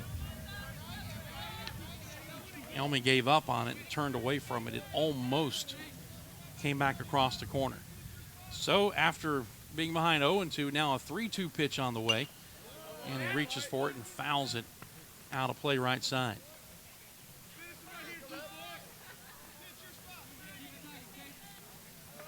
So we'll do the payoff all over again. Here it comes. And a fly ball to center field. Soul limping into the gap in left center, makes the catch, and there's 1 out. He was very late getting out. Couldn't see in the dugout. Possible they were taping or doing some kind of treatment to that left ankle or lower part of his left leg, but he hobbled out of the dugout just before we came back from the commercial break, and he still looks like he's in some pain out there in center field. Here's Costa, who doubled and scored Paladins' only run, and he swings and lines this one into left field, a base hit. Good to see him on that breaking ball in the first pitch. He's got 2 hits. Third baseman, number 7. And now Jake Crawford will bat.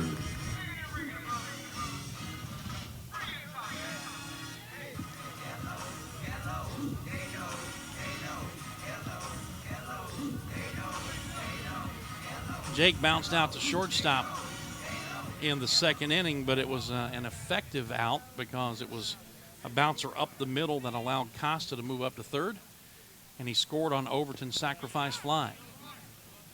Breaking ball in the dirt, ball 1. You know, you can sabermetric all you want in this game, but there are some truths about the game of baseball that will never go away. And that's one of them is when you've got a runner at second base and nobody out, your job as a hitter is to get the ball to the right side. Ground ball up the middle. Rivera, the shortstop, got to it, stepped on the bag, then his throw was wide at first base. Backed up by, looks like both the catcher, actually Hunt ran it down himself. So the force out on Costa, 6 unassisted for the second out of the inning. Crawford safe on the fielder's choice. Designated hitter, number 17, Sky Overton. And now Overton, who after Crawford's advancing of the runner got him to third. Sacrifice fly drove him in. So batting with 2 outs and Crawford at first base. And he's going. And the pitch is swung on and popped up. Out on the outfield grass. Rivera backing up. He dropped the ball. He fell down, dropped the ball. Quick throw to third. Crawford diving back to the bag. That is another drop pop-up. Second baseman Rivard dropped one. Rivera drops this one. And that'll keep the inning alive for Sims Griffith, who reached on the pop-up that Rivard dropped back in the second inning. So that is the 10th error of the season on Rivera. May have been battling both the sun and the wind on that one, but like Rivard, never really looked steady going back after that ball. Bluff to third and a look back at first.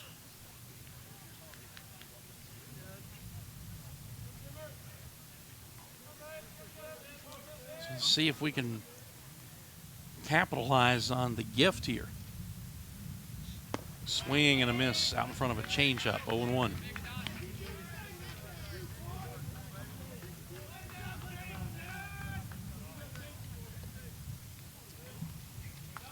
Crawford running. Was able to get the third easily on the play. Overton safe lead at first. He's running. Pitch is taken low and away. Throw down is in time. Oh, no, he's safe. Wow. No, if Overton sliding to the back part of the bag and Rivard missed the tag. No argument coming from the Aggie dugout. But it looked like that ball was there in plenty of time. But the stolen base for Overton, now 2 in scoring position. And a 1-1 count on Sims Griffith. Pitch. Breaking ball, down and away. 2-1.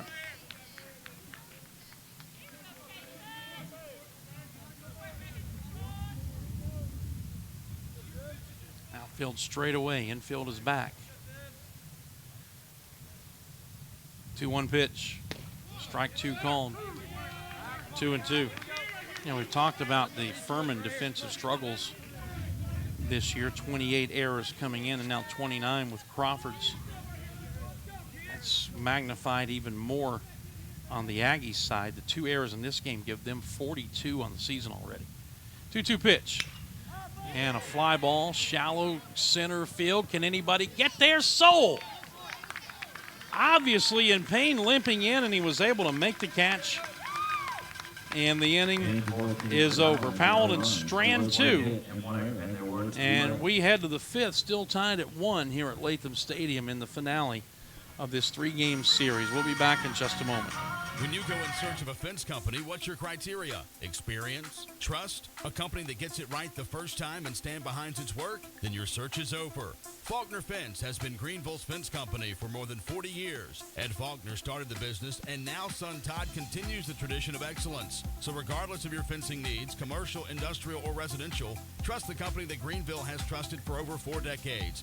Faulkner Fence, 864-271-4626, or online at faulknerfencecompany.com. Hi, Furman fans. Dan Scott here for UPS. Your customers want more from your business. You've got to make more happen, whether they're in Greenville or on the other side of the world, globally or locally. UPS is building solutions to help businesses give their customers exactly what they want. More made easy. UPS, the official logistics company of Furman Athletics.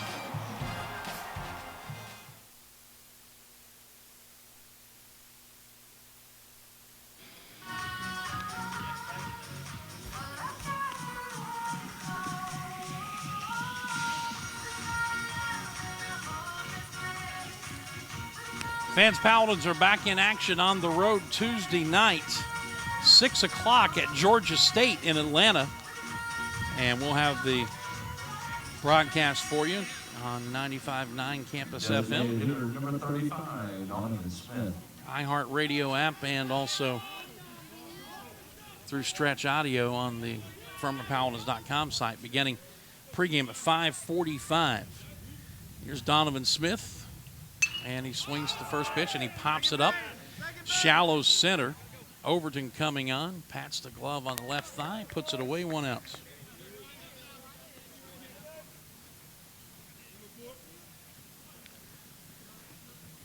So 1 pitch, 1 out. Second baseman, number 4, Timothy Rivard. Well, this is as pitch efficient as Matthew Quarles has been this season and maybe ever. That was pitch number 41, 1 out here in the 5th inning. And he pours in a fastball strike to Rivar, who hit that pop foul down beyond first that Sims Griffith made the spectacular diving catch on. Breaking ball missed up. 1-1.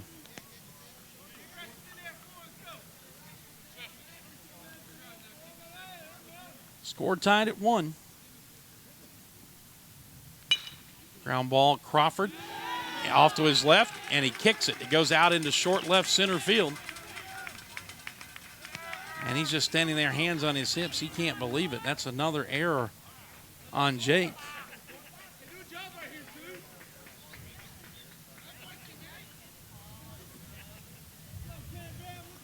And a 1-out base runner is Rivar. Here's Camden Williamson.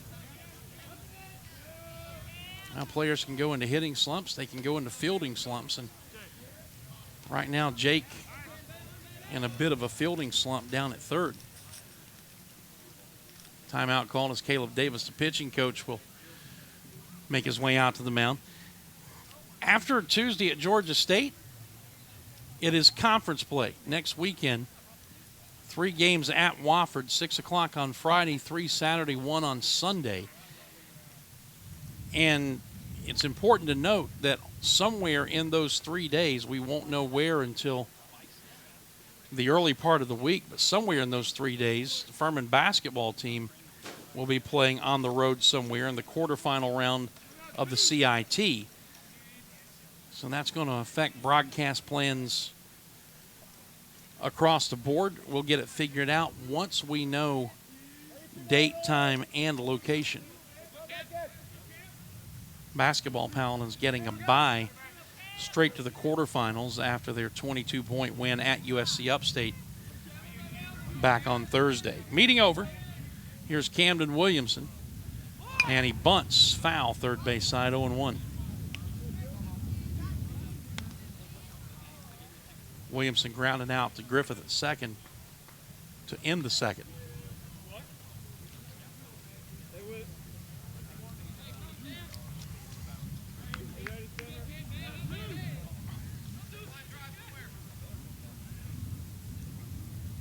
0-1 pitch from Quarles.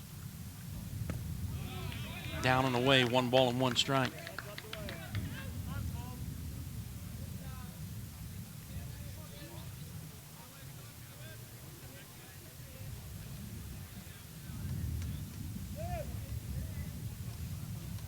Crawford even with the bag now, backing up a couple of steps. Out almost to the cutout at third off the line. 1-1 pitch, runner goes, swing and a miss. Costa's throw, and he is out from here to there. And Costa is 2 for 2 today in shooting down would-be base stealers. Hebner taking the throw, 2-6 on the caught stealing. 2 down, and 1-2 on Camden Williamson. Back to the windup is Quarles. The 1-2 pitch, breaking ball, strike 3, swinging in the dirt. Costa will toss on down to first to complete the strikeout. And the inning is over. So the error, no trouble. And we're halfway through the final game of this 3-game series. Paladins and Aggies all tied at 1 here on the Furman IMG Sports Network. Hey, Furman fans, it's baseball season. Here at Ingalls, we know that as you root for the home team, sometimes you want more than just peanuts and Cracker Jack. And while we do deliver on your favorite ballpark classics, we're proud to offer a packed lineup of everything you need to make your next meal a home run. Ingalls, a proud sponsor of Furman Baseball and the official grocery store of Furman Athletics. Go Dins! The Atlanta Bread Company at Cherrydale Point offers a dining experience that will have you coming back for more time and time again. Everything is freshly made on site, including the different varieties of bread and all the baked goodies. And the menu, Atlanta Bread Company offers a wide variety from hot soups and chili to hot and cold sandwiches and paninis.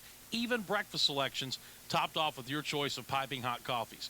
Come see for yourself. You'll love it. The Atlanta Bread Company at Cherrydale Point, proud sponsors of the Furman Paladins and the Dan Scott Show.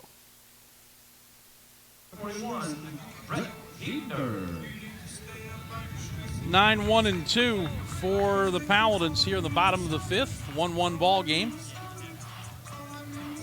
Hebner grounded out to third his first time. He'll be followed by Richards and Grote. Wilson's first pitch is low, ball 1.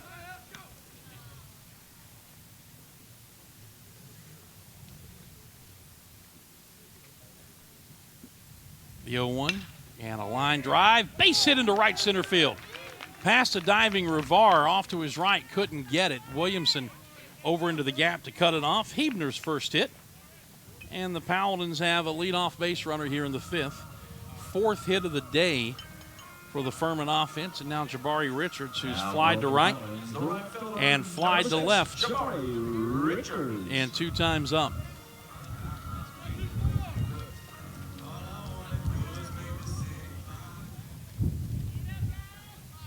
So Wilson working from the stretch, ready to go to work on Richards. And he's squaring to bunt, and he gets it down foul. No balls and a strike. That would certainly hamper my prediction, wouldn't it? Unless he's awfully strong. Told the guys in the press box before we came back from the break, I was calling it. Jabari was going to hit home run number 2 of the season, but he's being asked to bunt. And he gets it down third base side foul, and he's behind 0-2. So, Hebner back to first base. Taylor Harbin, a new set of signs down at third, and Richards in an 0-2 hole. Facing Cason Wilson with nobody out and a runner at first here in the 5th. And a throw that way, and Hebner dives back.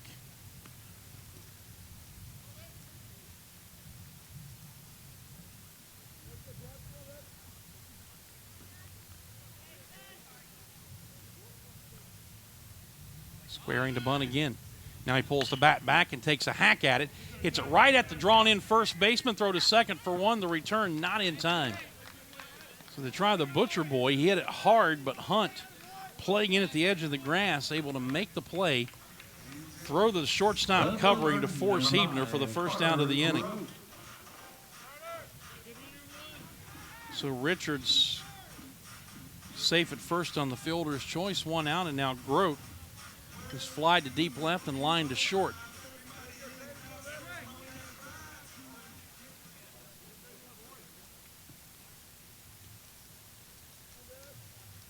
Wilson ready to go to work on him. Richards goes. Pitch is taken for a ball. Ordonez throw from his knees in time.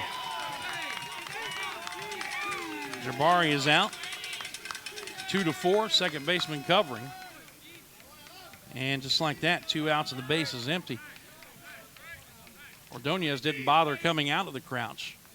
Fired a missile from his knees, and Jabari erased, and there are 2 outs. 0-1 the count on Grote. Breaking ball outside, 1-1.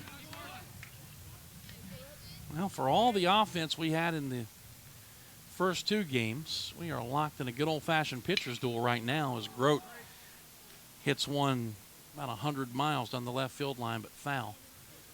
And he's behind 1-2.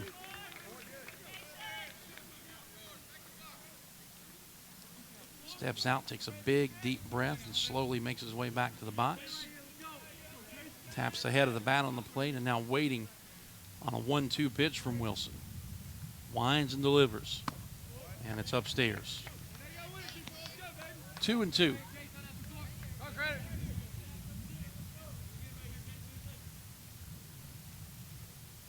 Break-even pitch. Smash, one hop to the third baseman, Melendez. Winds up, throws him out, and the inning is over. So the leadoff single goes by the boards, and Wilson faces the minimum. Through 5, we remain tied at 1 here on the Furman IMG Sports Network. When it comes to commercial vehicles, break through the clutter with a new Sprinter Worker from Freightliner. Otherwise, your work van isn't getting it done. The Sprinter Worker carries over 1.5 tons with over 300 cubic feet of space and unmatched safety. It starts at just $32,495 with a service interval of up to 20,000 miles. Huge capacity, starting at just $32,495. From Christopher Trucks, Whitehorse at I-85, ChristopherTrucks.com. Spirit Communications, built for your business and the upstate's choice for voice, data, internet, and fiber services. Let us show you the future with our cutting-edge, unified cloud-based products backed with live 24/7 customer support. Call 517-1200 or click spiritcom.com. Spirit Communications is a proud sponsor of Furman Athletics. Spirit Communications, keeping you connected.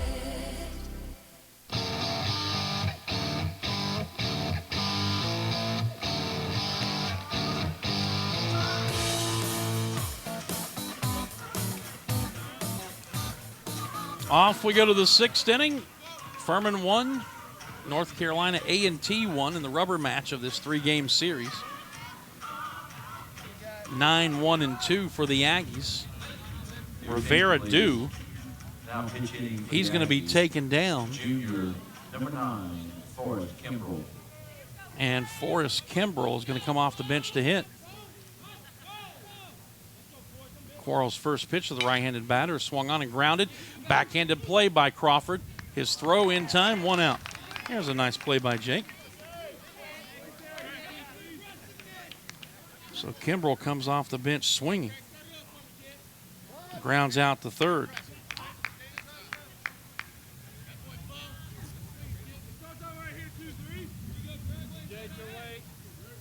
So here's Greg White. Popped a short reach on an error by Crawford at third. Quarles pitching.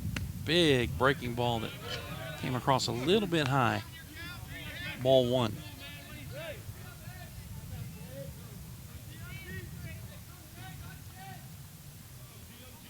Here's the 1-0.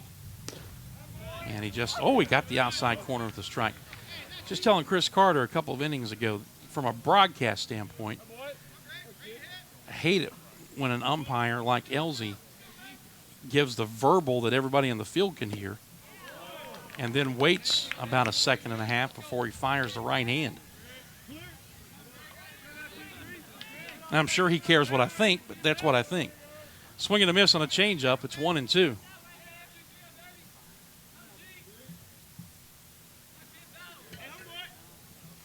Breaking ball, strike three called. Dropped it on the inside corner. And the beat rolling on for Matthew Quarles. Third baseman, number 25, Brandon Melendez. That is 4 of them now and has yet to walk a batter. Now Melendez, who's doubled and grounded out to Elmy unassisted at first. Now, I can promise you the list of people who care what I think is very small. Swing and a miss. And the list of people who don't care starts right in my own house.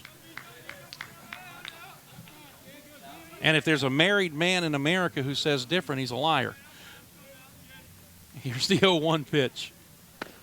Outside, 1 ball and 1 strike.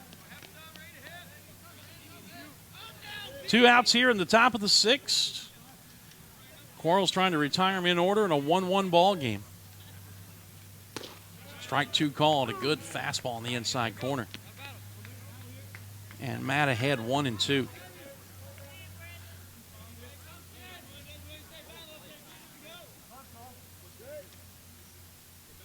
Now Melendez asked for time. It's a better toe hold. And now waiting as Quarles gets the sign from Costa. And the 1-2 pitch. Fastball away, and he fouled it back to the screen.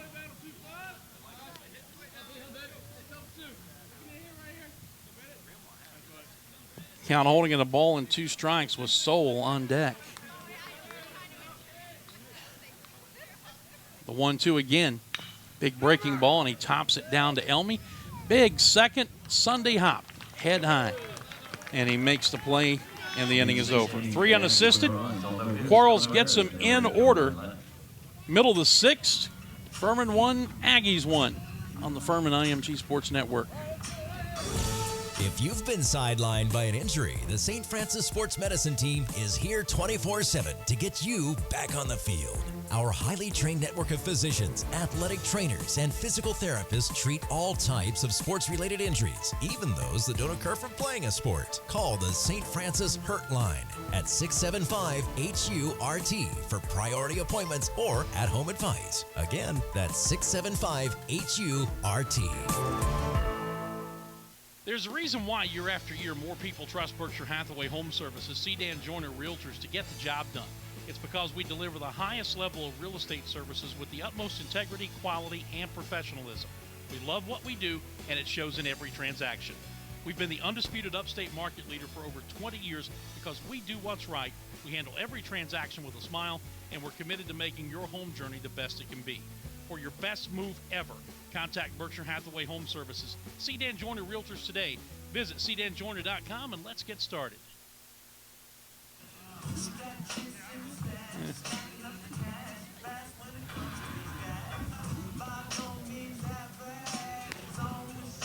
Back at Latham Stadium on a relatively nice but a little bit cool Sunday afternoon. 1-1 ball game. Furman and North Carolina A&T. Cason Wilson finishing up his warm-ups, and he'll be facing 3, 4, and 5. Kay, Elmy, and Costa here in the 6th. Landon's 1 for 2, doubled in the 1st. Fly ball to center in the 3rd.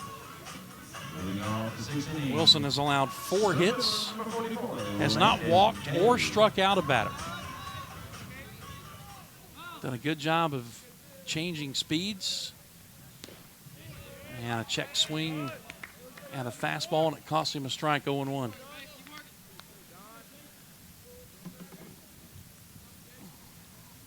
Right-hander winds and delivers. And the breaking ball inside corner, 0-2.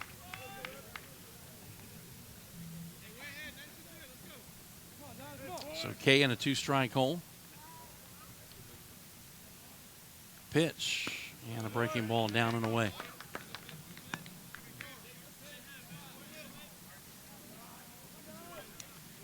Outfield straight away for Landon. 1-2 pitch. Fouls it right side. Clears the stands.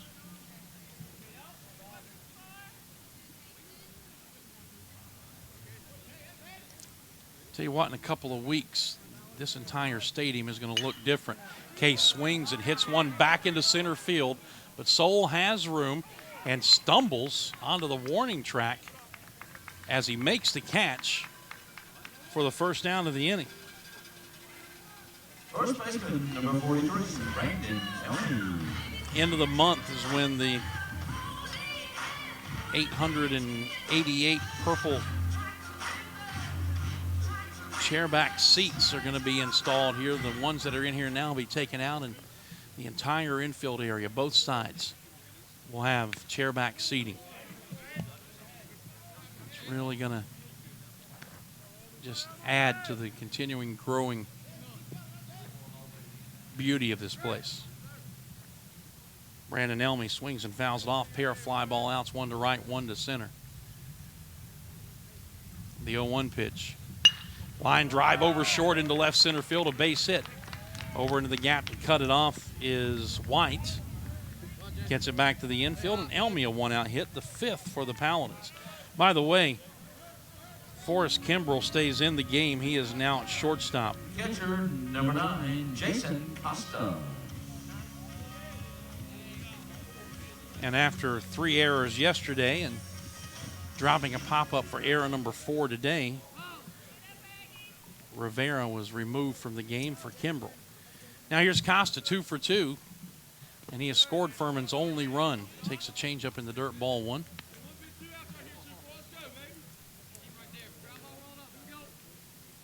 Giving him a lot of room the other way in right center field. Third baseman Melendez, a couple of steps toward the line. And a line drive past the diving Melendez into left for a base hit. Stopping at second is Elmy. Costa is 3 for 3. And the Paladins have 2 on with 1 out for Jake Crawford.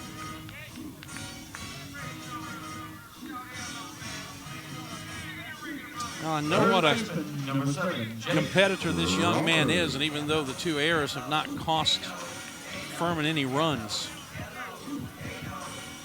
he is quietly seething at himself and would dearly love to turn something around here and give his team the lead. 0 for 2.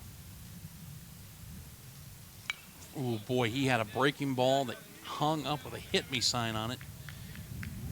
And he was just a touch ahead of it, and he fouled it straight back over our head and out of play.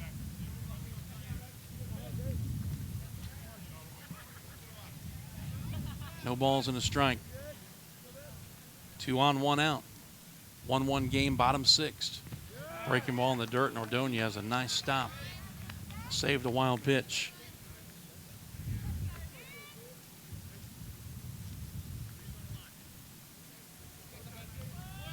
Elmy on at second, Costa at first. Back-to-back 1-out singles. 1-1 to Crawford. And he swings and he hits it in the air, shallow left, White coming on. He's got it, and they are 2 down.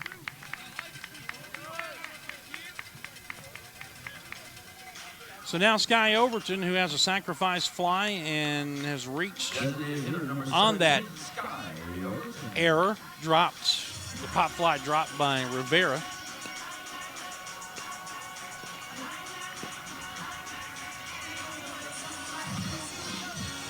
Sky's got an opportunity to improve on some numbers here. 206 with runners on, 217 with runners in scoring position.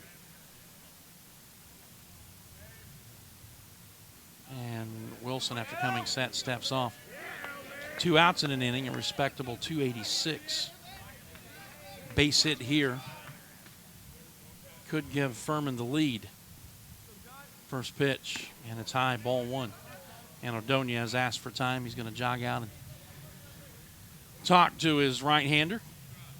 And they are going to dispatch some folks down to their bullpen, it looks like. Got a catcher walking down that way anyway. And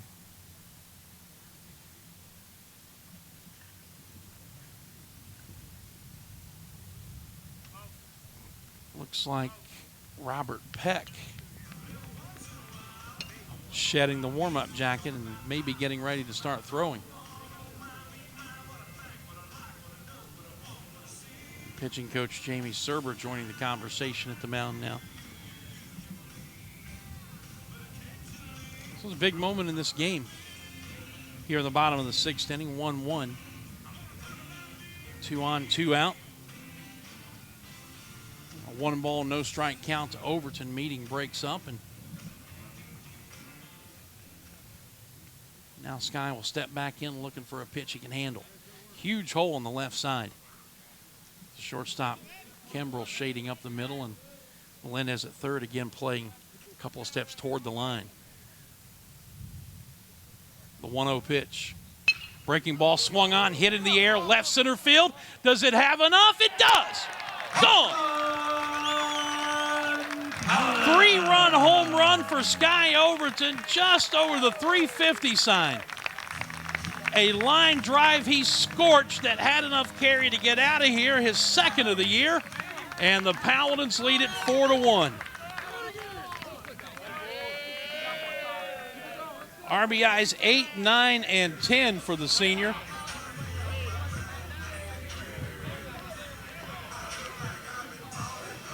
And Furman breaking the tie here in the bottom of the 6th on the big fly from Sky Overton. First pitch to Sims Griffith. A strike on the outside corner. Don and Heidi celebrating. As Griffith grounds to short, Kimbrell gets off to his left, throws, and the inning is over. But big time damage done as Sky Overton plays long ball with 2 men aboard. And after 6, Paladins on top, 4-1 here on the Furman IMG Sports Network. You can party hardy at your next Paladin Tailgate Extravaganza with ABC Party Rentals and Amusements. ABC can set you up with tents, chairs, tables, even Furman table linens to let everyone know your blood runneth purple. How about some inflatables or mechanical rides for the kids to really make it special? ABC Party Rentals is conveniently located near Woodruff Road and I-385. When you tailgate at a Furman football game, do it right with ABC Party Rentals and Amusements. Don't wait. Check them out now at abcgreenville.com. Dan Scott here to tell you that I have found my breakfast place in the Travelers Rest area, the Hungry Drover. Located at the intersection of Tigerville Road and Highway 290, the Hungry Drover features local eggs, raw milk, homemade breads, and of course their famous gigantic omelets. If it's lunch you crave, check out the barbecue, tomato pie, and the made-from-scratch desserts. And don't forget dinner on Friday nights. Find the full menu and operating hours at hungrydrover.com and like them on Facebook. For catering, call John at 864-901-5040 and enjoy the farm fresh eating experience in the heart of Travelers Rest. That is the Hungry Drover.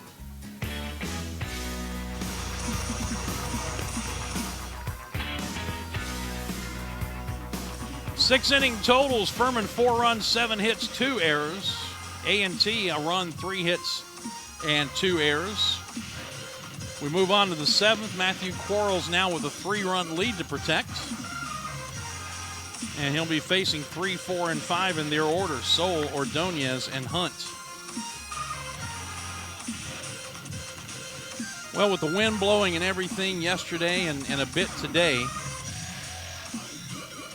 most of the home runs, in fact, all the home runs we've seen, the wind had nothing to do with. There were no Latham Stadium home runs. That one from Sky Overton was. It went right over the 350 sign. A short porch in left field, a ball that he scorched, and it had just enough carry to get out of here for the 3-run home run. Now Miles Soul leading it off, and Quarles line drive, base hit to left field on the first pitch. Just a 4th hit for the Aggies. They got the leadoff hitter aboard.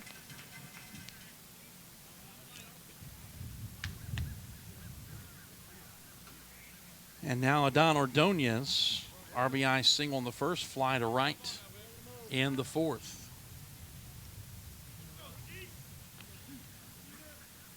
This will be pitch number 60 for Quarles as we play here in the 7th inning. Crawford in at the edge of the grass and well off the line at third. And Ordonez takes it high, ball 1.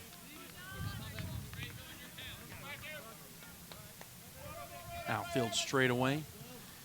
Big hole on the right side. You've got Elmy holding on the runner, of course, and Griffith at second, shading up the middle.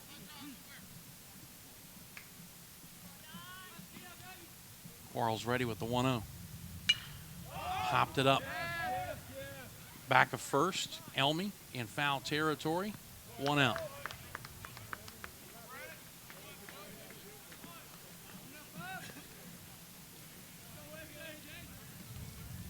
So now A.J. Hunt.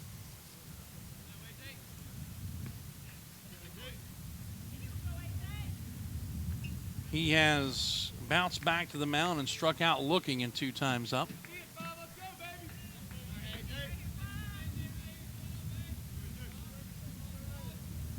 Right-handed batter, and Quarles ready to go to work. The first pitch, high and inside, up over his head, ball 1. Now Elmy will jog in from first base for a quick chat with Matthew, and now turns and heads back to the bag.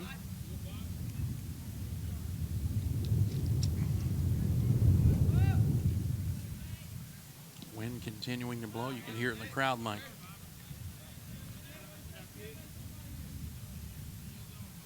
One ball, no strikes. Pitch. Down low, 2-0 the count. After Hunt, Donovan Smith, the DH in the on-deck circle.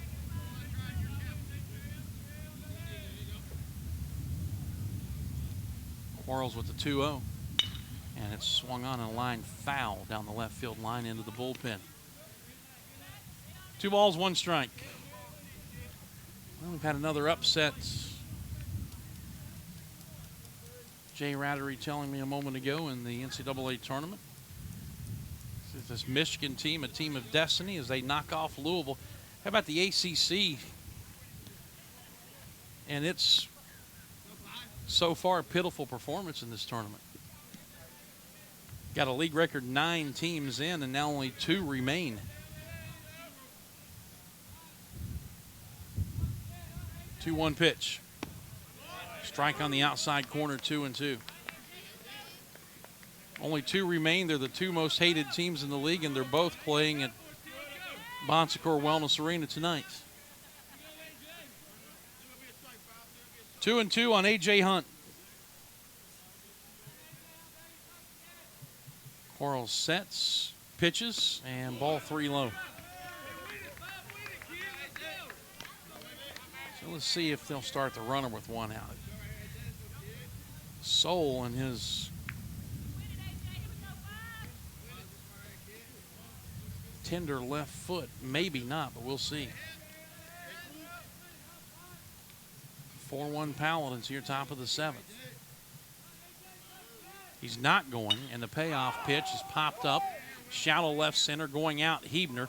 Calling him off is Carter Grote, and the left fielder makes the one-handed catch.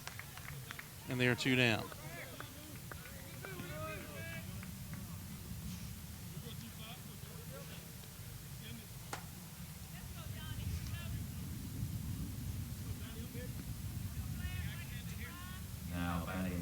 So 2 away, Soul still at first. And here's Donovan Smith, who's bounced out to first, flied to center in his 2 times up.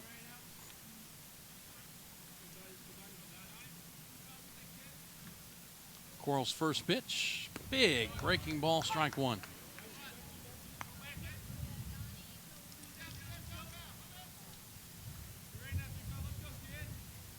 Crawford deep and toward the line at third. Pitch outside with the fastball. 1-1. Overton and all the other outfielders straight away.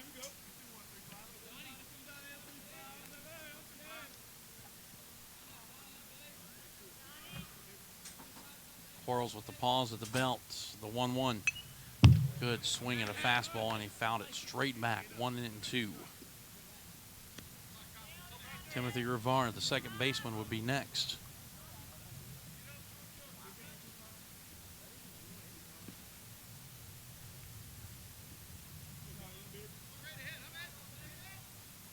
Count holding at 1-2 strikes. Runner at first, 2 down here in the top of the 7th. Furman up 4-1. Pitch. And a fastball fouled away right side. East Tennessee State leading 2-1 at Miami of Ohio, now bottom of the 8th. Dartmouth up 4-2 at the Citadel, top of the 4th. Mercer has increased its lead at East Carolina, 6-0. Yale a 7-0 lead now over Wofford, top of the 4th. Here comes the 1-2. Breaking ball outside, 2-2. Sanford still trailing Eastern Michigan, bottom of the 5th in Birmingham. Kent State has scored. They go up 2-0 at Western Carolina. VMI Elon scoreless, bottom of the 3rd. And ETSU and Miami is still a second game to play. Quarles delivers, and a foul back again.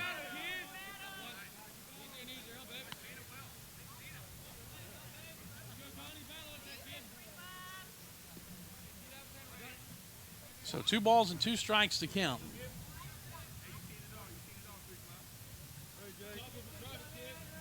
Soul at first with 2 down. He singled leading off the inning. And Quarles delivering the break even to Smith. And he missed low.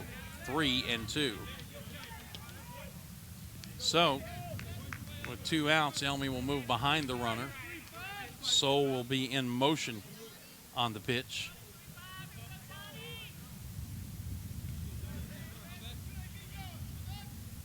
And Quarles ready with the payoff to Donovan Smith. Here it comes. Runner goes. Popped up. Foul territory. Elmy drifting. Does he have a play? Did he make it? No.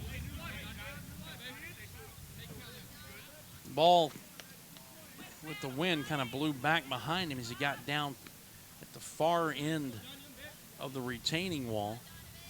Made a lunge backwards but couldn't come up with it. So Soul will go back to first. Smith back to the plate. And we'll do the 3-2 all over again.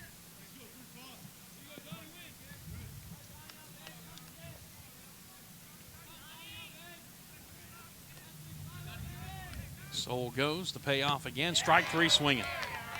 Fastball outside corner, and Smith couldn't catch up to it. 5 of them now for Quarles. Gives up the leadoff single, strands the runner.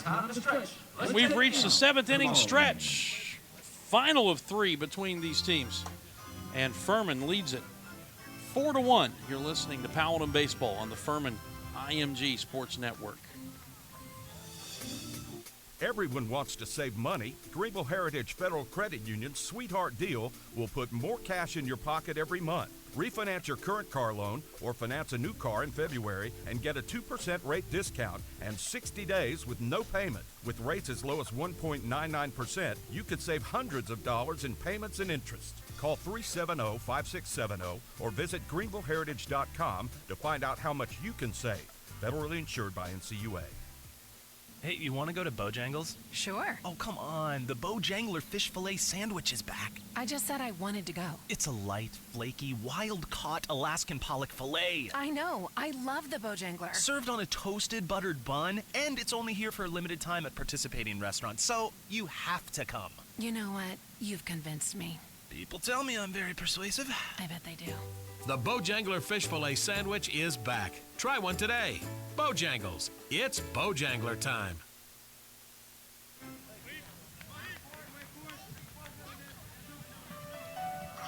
Bottom 7, Furman up 4-1, 9-1-2. Brett Hebner, Jabari Richards, Carter Grote. And Hebner takes it up and in, ball 1. Singled his last time. 1 for 2.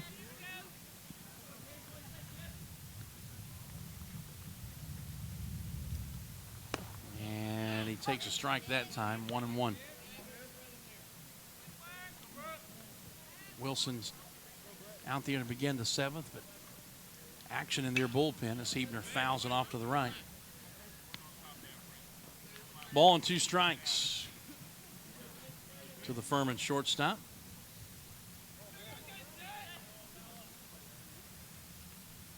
And there's ball 2 down and away.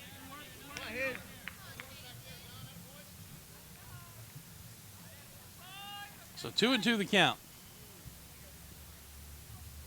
Right-hander winds his break-even pitch. Line down the right field line, foul. That will twist its way into the corner. Count holding it 2-2. Wilson delivering again, and a chopper down the third base line, foul.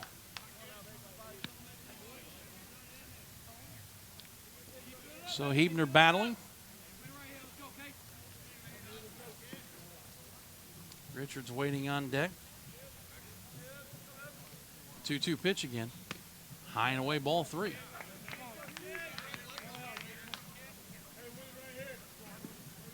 So the count full at 3-2 to Hebner leading off the bottom of the 7th. Wilson's payoff, and he almost hit him. Came inside, ball 4.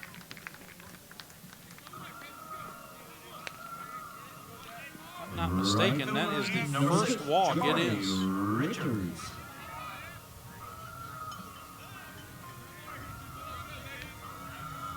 First walk, he hasn't struck out anybody. And now Richards, who the last time Hebner reached, leading off the 5th, couldn't get a sacrifice bunt down and ended up reaching on a fielder's choice. Not asking him to bunt here. With a 3-run lead, he takes a changeup in the dirt.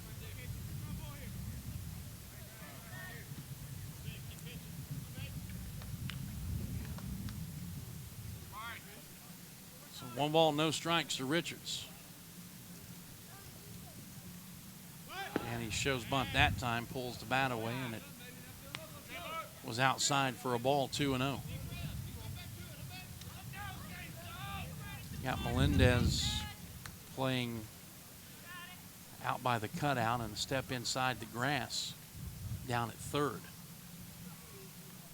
The 2-0 pitch. He swings and hits it in the air down the left field line. White moving over and makes the catch, and there's 1 out. So Richards 0 for 4. And now Carter Grote.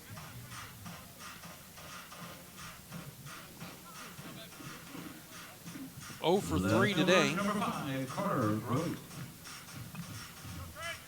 Riding a modest 3-game hitting streak. This might be his final chance to extend that. Fly out to deep left. Liner to short, grounded to third. And he swings and he hits this one back into left field. White on the run, diving, can't get to it. Ball's on the warning track.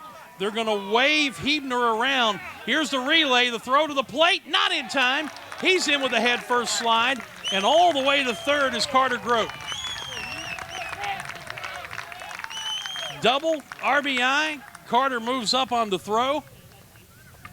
White just now getting up. He got up to make the throw and then went back down. And I tell you what, that kid gave a heck of an effort out there, diving full out on the warning track. Couldn't quite get there. Got up, made a strong throw to the cutoff man, and the relay to the plate was just late. Here comes Ben Hall, and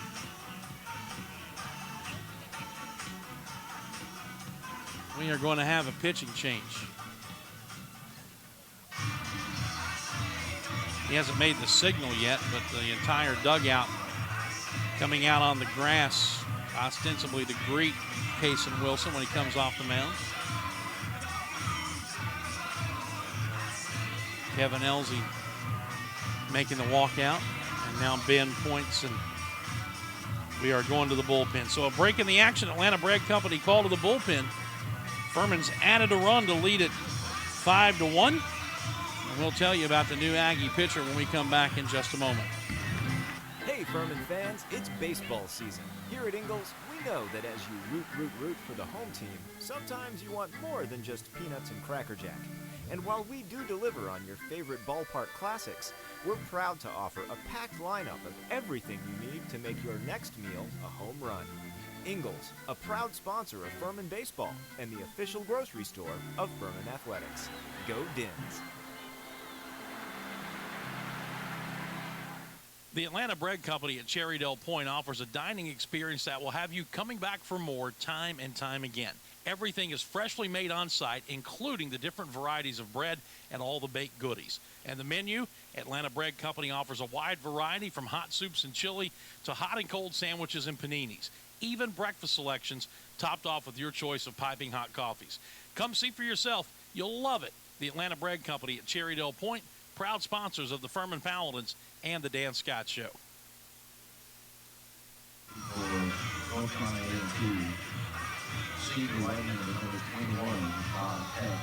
New pitcher for the Aggies is right-hander Bob, don't call me Robert Peck.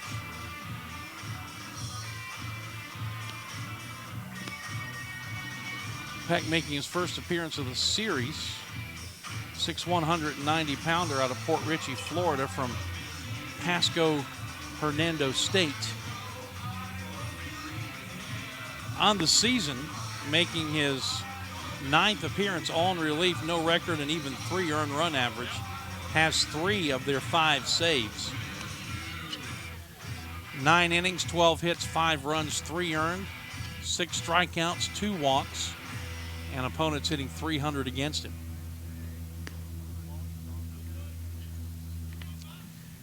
Man, he replaced Cason Wilson. Line will not show really how well he pitched. He made one big mistake to Sky Overton for the 3-run homer that broke the tie in the 6th, and then gave up the 1-out run scoring double here in the 7th.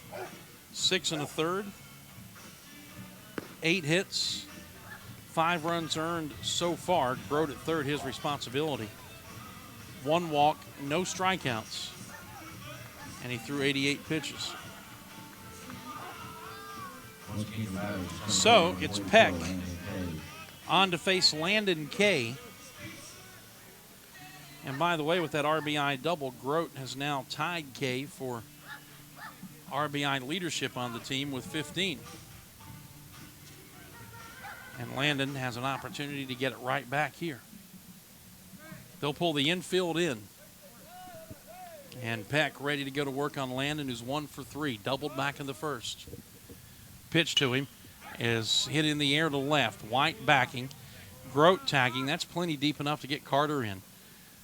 Throw will come into second base. Sacrifice fly for Kay.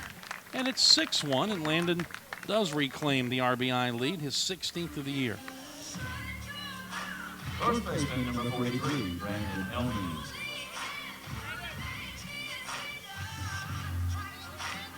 Now Elmy, who started the 3-run uprising in the 6th with a 1-out single. Costa followed with the single, and after Crawford flied to left, Overton hit the 3-run homer.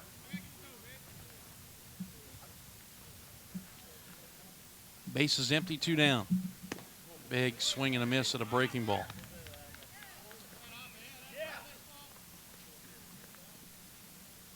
The perfect hitting Jason Costa waiting on deck. The 0-1 breaking ball. He started after that one and stopped. Missed outside. 1 ball, 1 strike.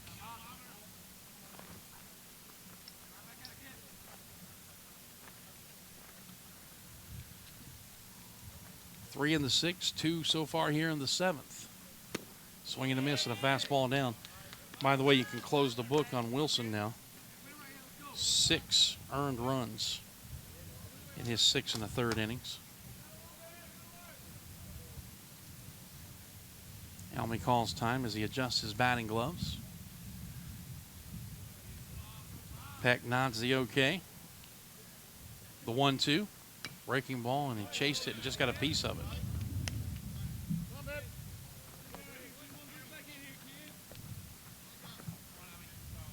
So a ball and 2 strikes now on Elmy and Holding. Give him a ton of room out in left center field, boy. He strikes out swinging. Fastball away, and he couldn't catch up to it. And the inning is over. However, 2 more runs, a hit, no errors, and nobody left through 7. Furman's lead now 6-1. You're listening to the Furman IMG Sports Network.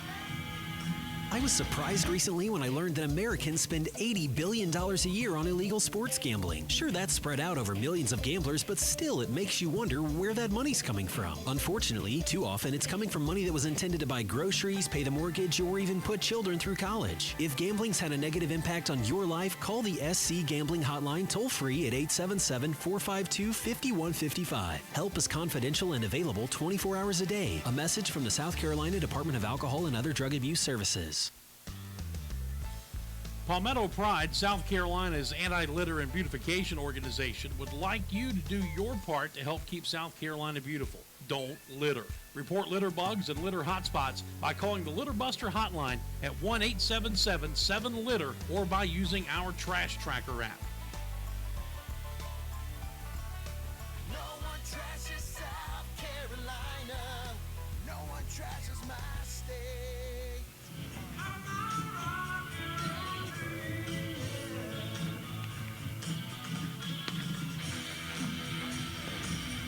Off we go to the 8th inning. Dan Scott with you here on this Sunday afternoon. Finale of 3 between the Paladins and the Aggies. And so far, so good for Brett Harker's club. 6-1 as we move to the top of the 8th inning. Furman leading, trying to win their 4th series in 5 tries out of the gates this weekend. The only one they didn't win was last weekend when they were swept at Ole Miss. Bottom third of the order for the Aggies to face Matthew Quarles. We start the 8th. Matthew's thrown 76 pitches. Has allowed 4 hits. Struck out 5, hasn't walked anybody. And Rivar 0 for 2. Reached on an error as last time.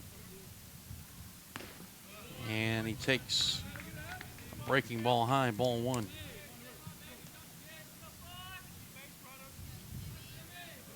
Right-handed batting, second baseman. Pitch. There's a strike. 1 ball, 1 strike.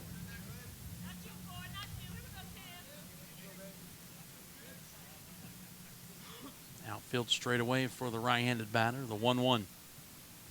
Changeup had him way out in front. 1 and 2. Tell you what, the addition of the breaking ball that he's shown, especially the last couple of games, has just made the fastball and the changeup that much more dangerous. Strike 3 called, painted the outside corner, and Rivar is gone. 1 out. 6 of them now for Quarles.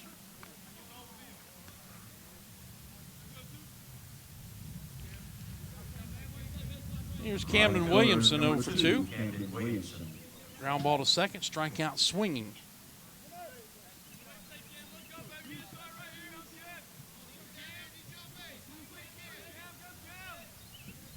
Quarles ready to go to work. He rocks and fires, and he misses high, ball 1. Costa double clutch on the throw back. I think he was expecting Kevin Elsey to call that ball a strike. The 1-0. Change up had him way out in front, 1-1. He has retired them in order twice. Did it in the 2nd, did it in the 6th. Strike 2 called. But he faced a minimum in the 3rd, an error, threw out the runner trying to steal. Faced the minimum in the 4th, the leadoff single, picked him off first.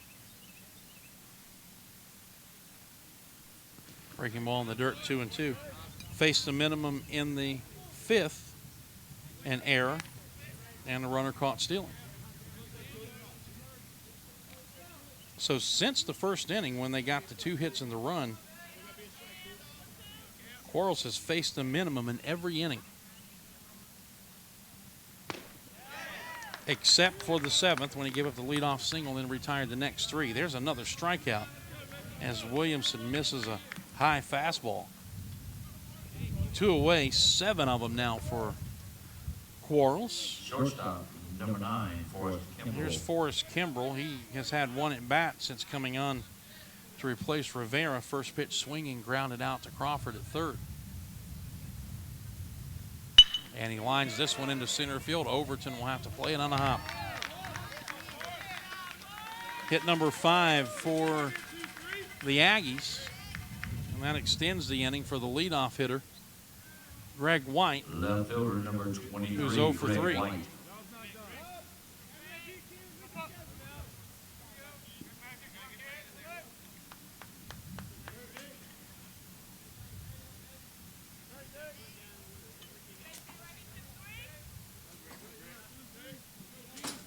Quarles ready to go to work on White. And the first pitch, down and away, ball 1.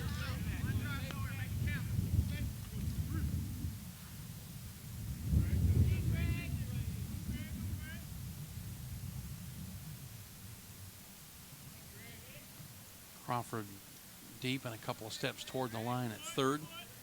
The 0-1 breaking ball, he offered at it. Or did he? Nope, they appealed down to the first base umpire. And Jay Pierce says he did not go. A good stop on the pitch in the dirt by Costa. 2-0.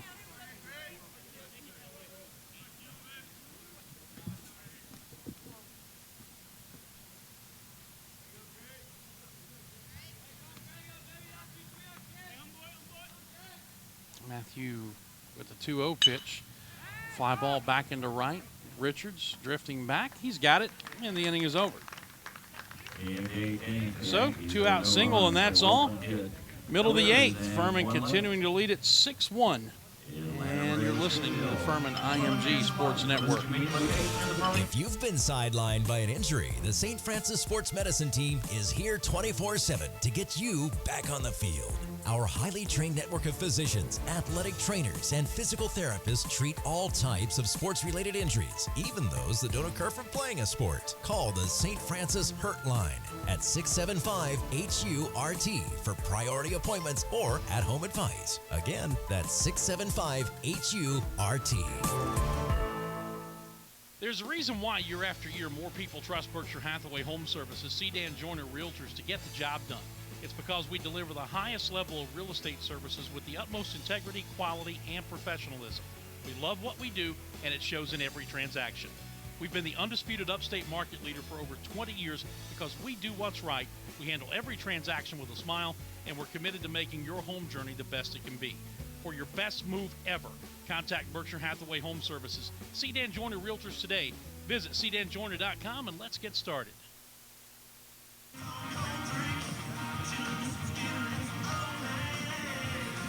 Furman coming to bat for what I hope will be the final time here, leading 6-1 in the bottom of the 8th.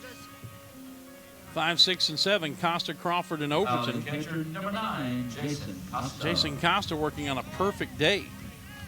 A double, 2 singles, 2 runs scored. Getting the start in place of Cam Whitehead today. Bob Peck came on in the 7th, got the final 2 outs. And he's ready to start the 8th. And the first pitch to Costa is a breaking ball strike. 3 hits for Costa, has his average up to 333.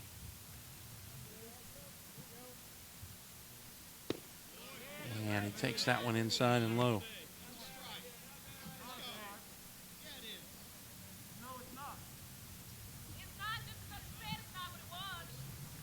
He's getting some grief from the third base dugout. Is home plate umpire Kevin Elsey. And he just turned and warned them.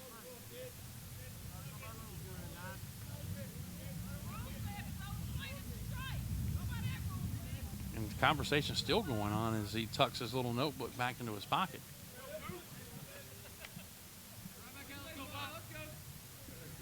Two balls and a strike.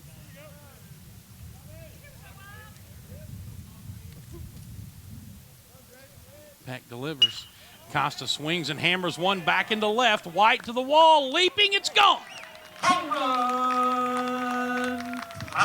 Line drive out of here for Costa, his third of the season, his fourth hit of the day, and it is 7-1 Paladins. 7 RBIs for the Furman catcher. And he is 4 for 4. Third baseman, number 7, Jake Crawford. Now Crawford 0 for 3. Reached on a fielder's choice back in the fourth. Peck works from the stretch full time, his first pitch. Breaking ball outside, ball 1.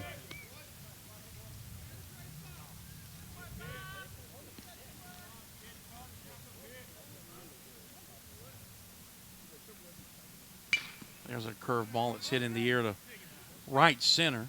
Soul moving over to make the catch. I'll tell you what, he still looks like he's moving very gingerly out there on that left leg, but he got there easily. Designated hitter number 17, Scott Overton.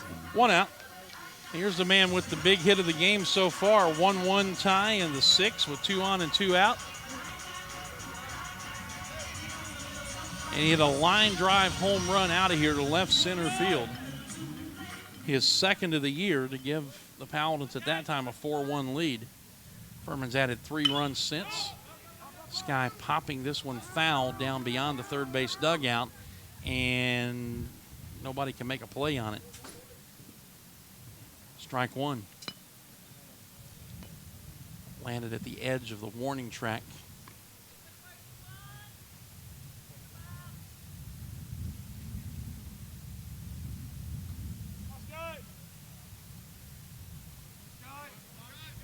So no balls and a strike.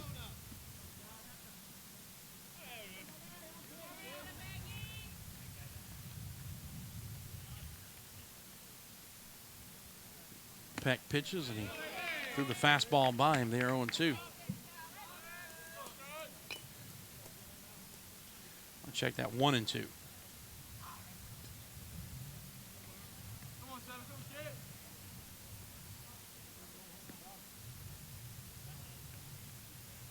And the right-hander gets the sign he wants, the 1-2 pitch. A big breaking ball off the plate outside, 2-2. Griffith on deck. Anybody else gets on, Hebner would bat. Costa home run leading off the inning has given the Paladins a 7-1 lead.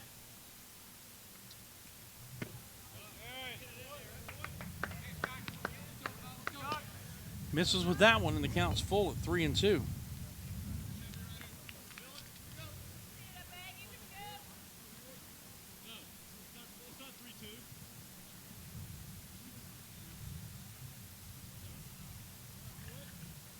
Check that, the count's 2-2 now.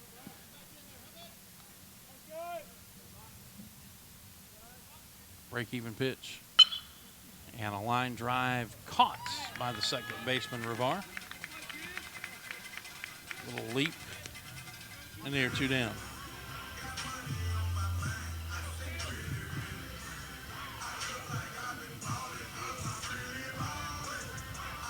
Second baseman, number 1, Sam Griffith. So now Griffith will bat for the 4th time, 0 for 3. He did reach on an error back in the 2nd inning.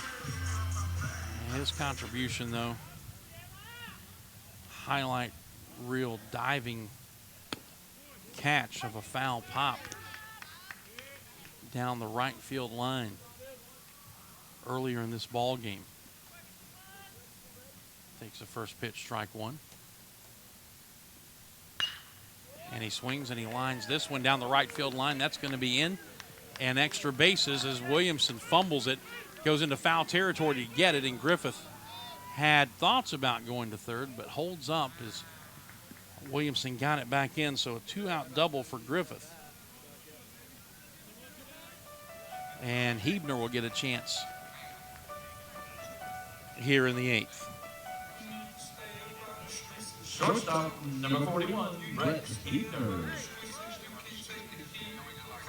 I've told the story to a couple of different people over the last week or so, including David DeLucci, the former big leaguer who was doing the color commentary on the SEC network at last week's series at Ole Miss. The fact that this young man at the plate, a walk-on to this team as a freshman a year ago, breaking ball in the dirt, stopped by Ordonez, but that'll allow Griffith to move to third.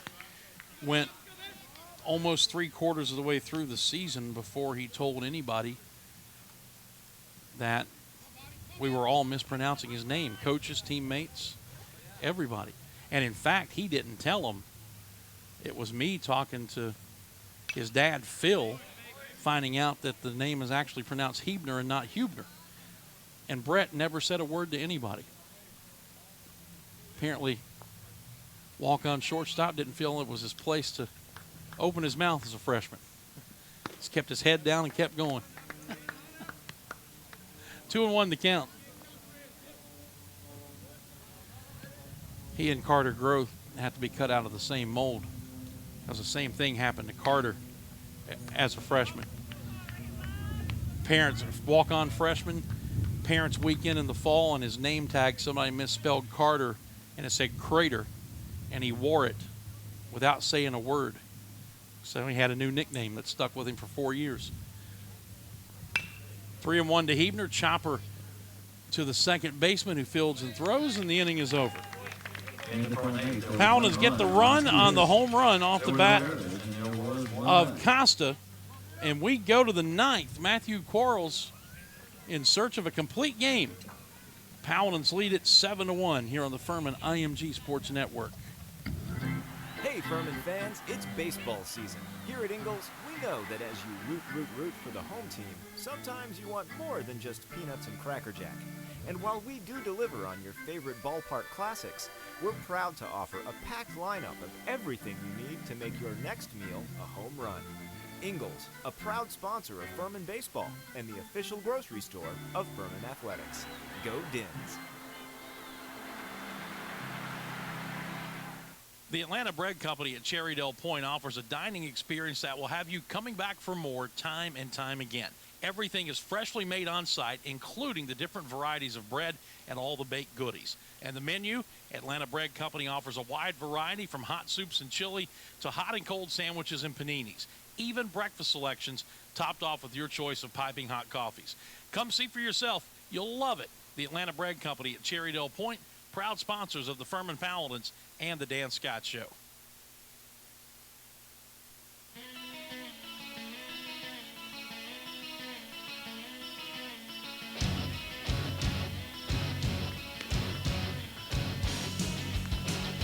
Top of the ninth.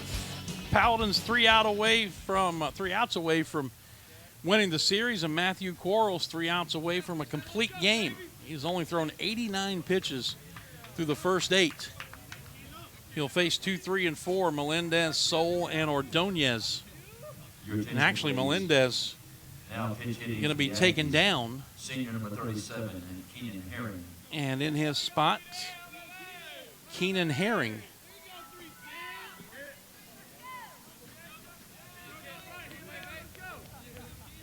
So the right-handed batter coming off the bench to replace the left-handed hitting Melendez. Herring on the season, 286. And has driven in 3 runs, and Quarles starts him off strike 1. Matthew has struck out 7. He hasn't walked anybody. And he misses down and away. 1 ball, 1 strike.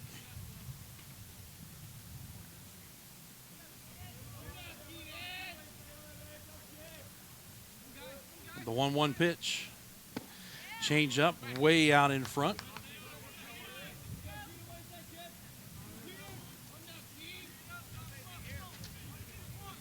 One and 2 the count.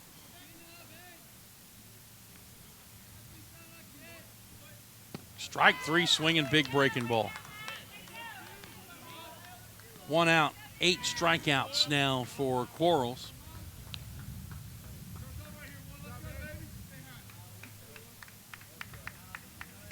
And now here's Miles Soul, 2 for 3. Center fielder number 1, Miles Soul. And though he's only played in games 2 and 3 of this season, he has, or of this series, he has 5 hits. Right-handed batter. And make it 6, I believe. Yep, that one's gone. Solo home run to left. Line drive out of here. His second of the season. And it's 7-2. Only question was whether it had enough lift to get out of here, and it did. Man, that was pretty good, him with the bad leg and somebody yelling from the stands. That way you don't have to run fast. If he planned it that way.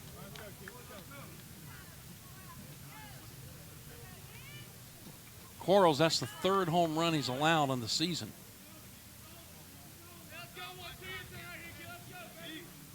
Number 12, the catcher.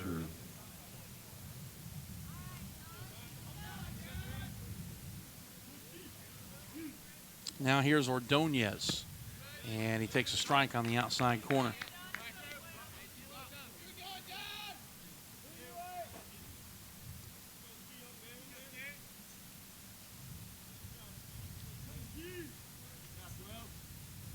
The 0-1.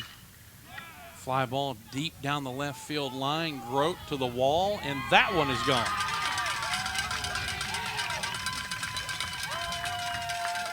Back-to-back solo home runs. Soul and Ordonez to make it 7-3. Home run, Aggie.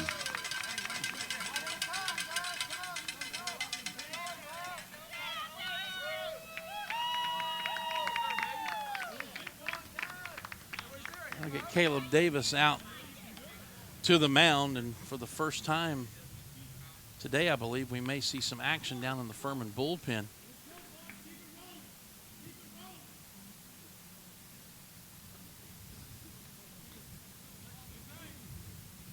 I'm checking here if he can finish it. I believe this will be the first complete game of Matthews' career. Just looking at his bio on the website.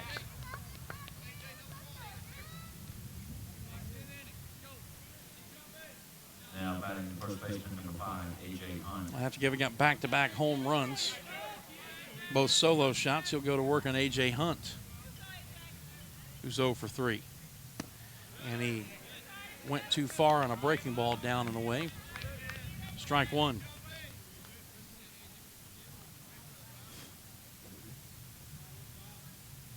The 0-1. And it's hit foul between the bag and coaching box at first.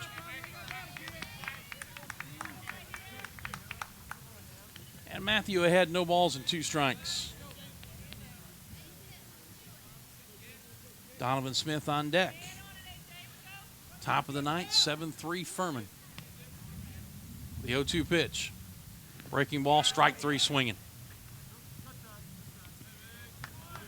Ball's in the dirt. Costa put the tag on him. 2 down. 9 strikeouts for Quarles.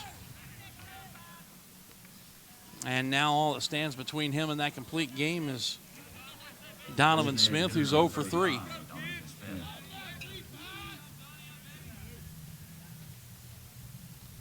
First pitch to him, breaking ball, strike 1.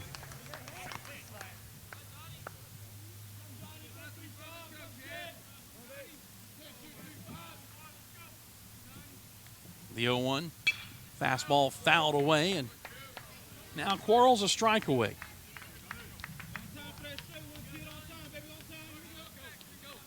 No balls and 2 strikes on Donovan Smith.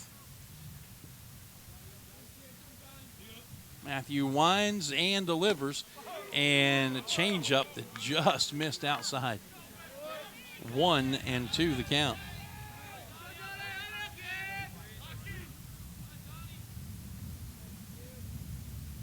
Try it again. The 1-2. Breaking ball in the dirt. He started and stopped 2-2. Quarles in line for his second win against one loss. Cason Wilson would suffer his second loss against one win. 2-2 the count. Break-even pitch, and it's in the air down the right field line, foul and out of play. Top of the roof of the baseball building.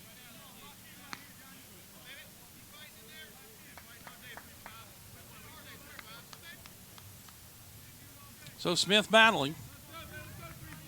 Quarles trying to put it away here. 2-2 pitch again on the way. And a tapper third base side. Here comes Crawford, barehanding, throwing not in time. A swinging bunt for Smith. And that will extend the inning, at least one more hitter. That's their 8th hit, and 3 of them have come in this inning.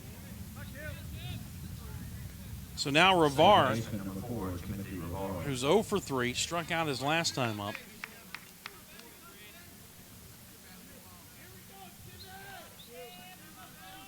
Right-handed batter, and Quarles back to the stretch.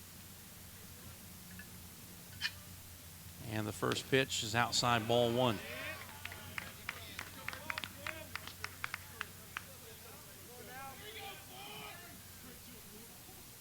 Two outs, a runner at first, bottom of the ninth, or top of the ninth rather. Furman up 7-3. Quarles trying for the complete game. And there's a strike, 1-1.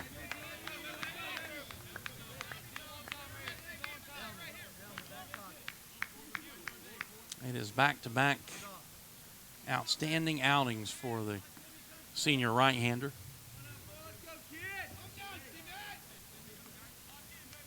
Trying to close it out here. The 1-1 to Rivard. Strike 2 called. Fastball outside corner. And again, the Aggies down to their final strike.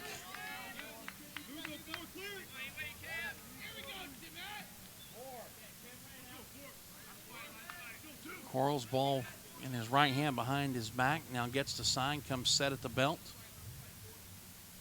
The 1-2 pitch.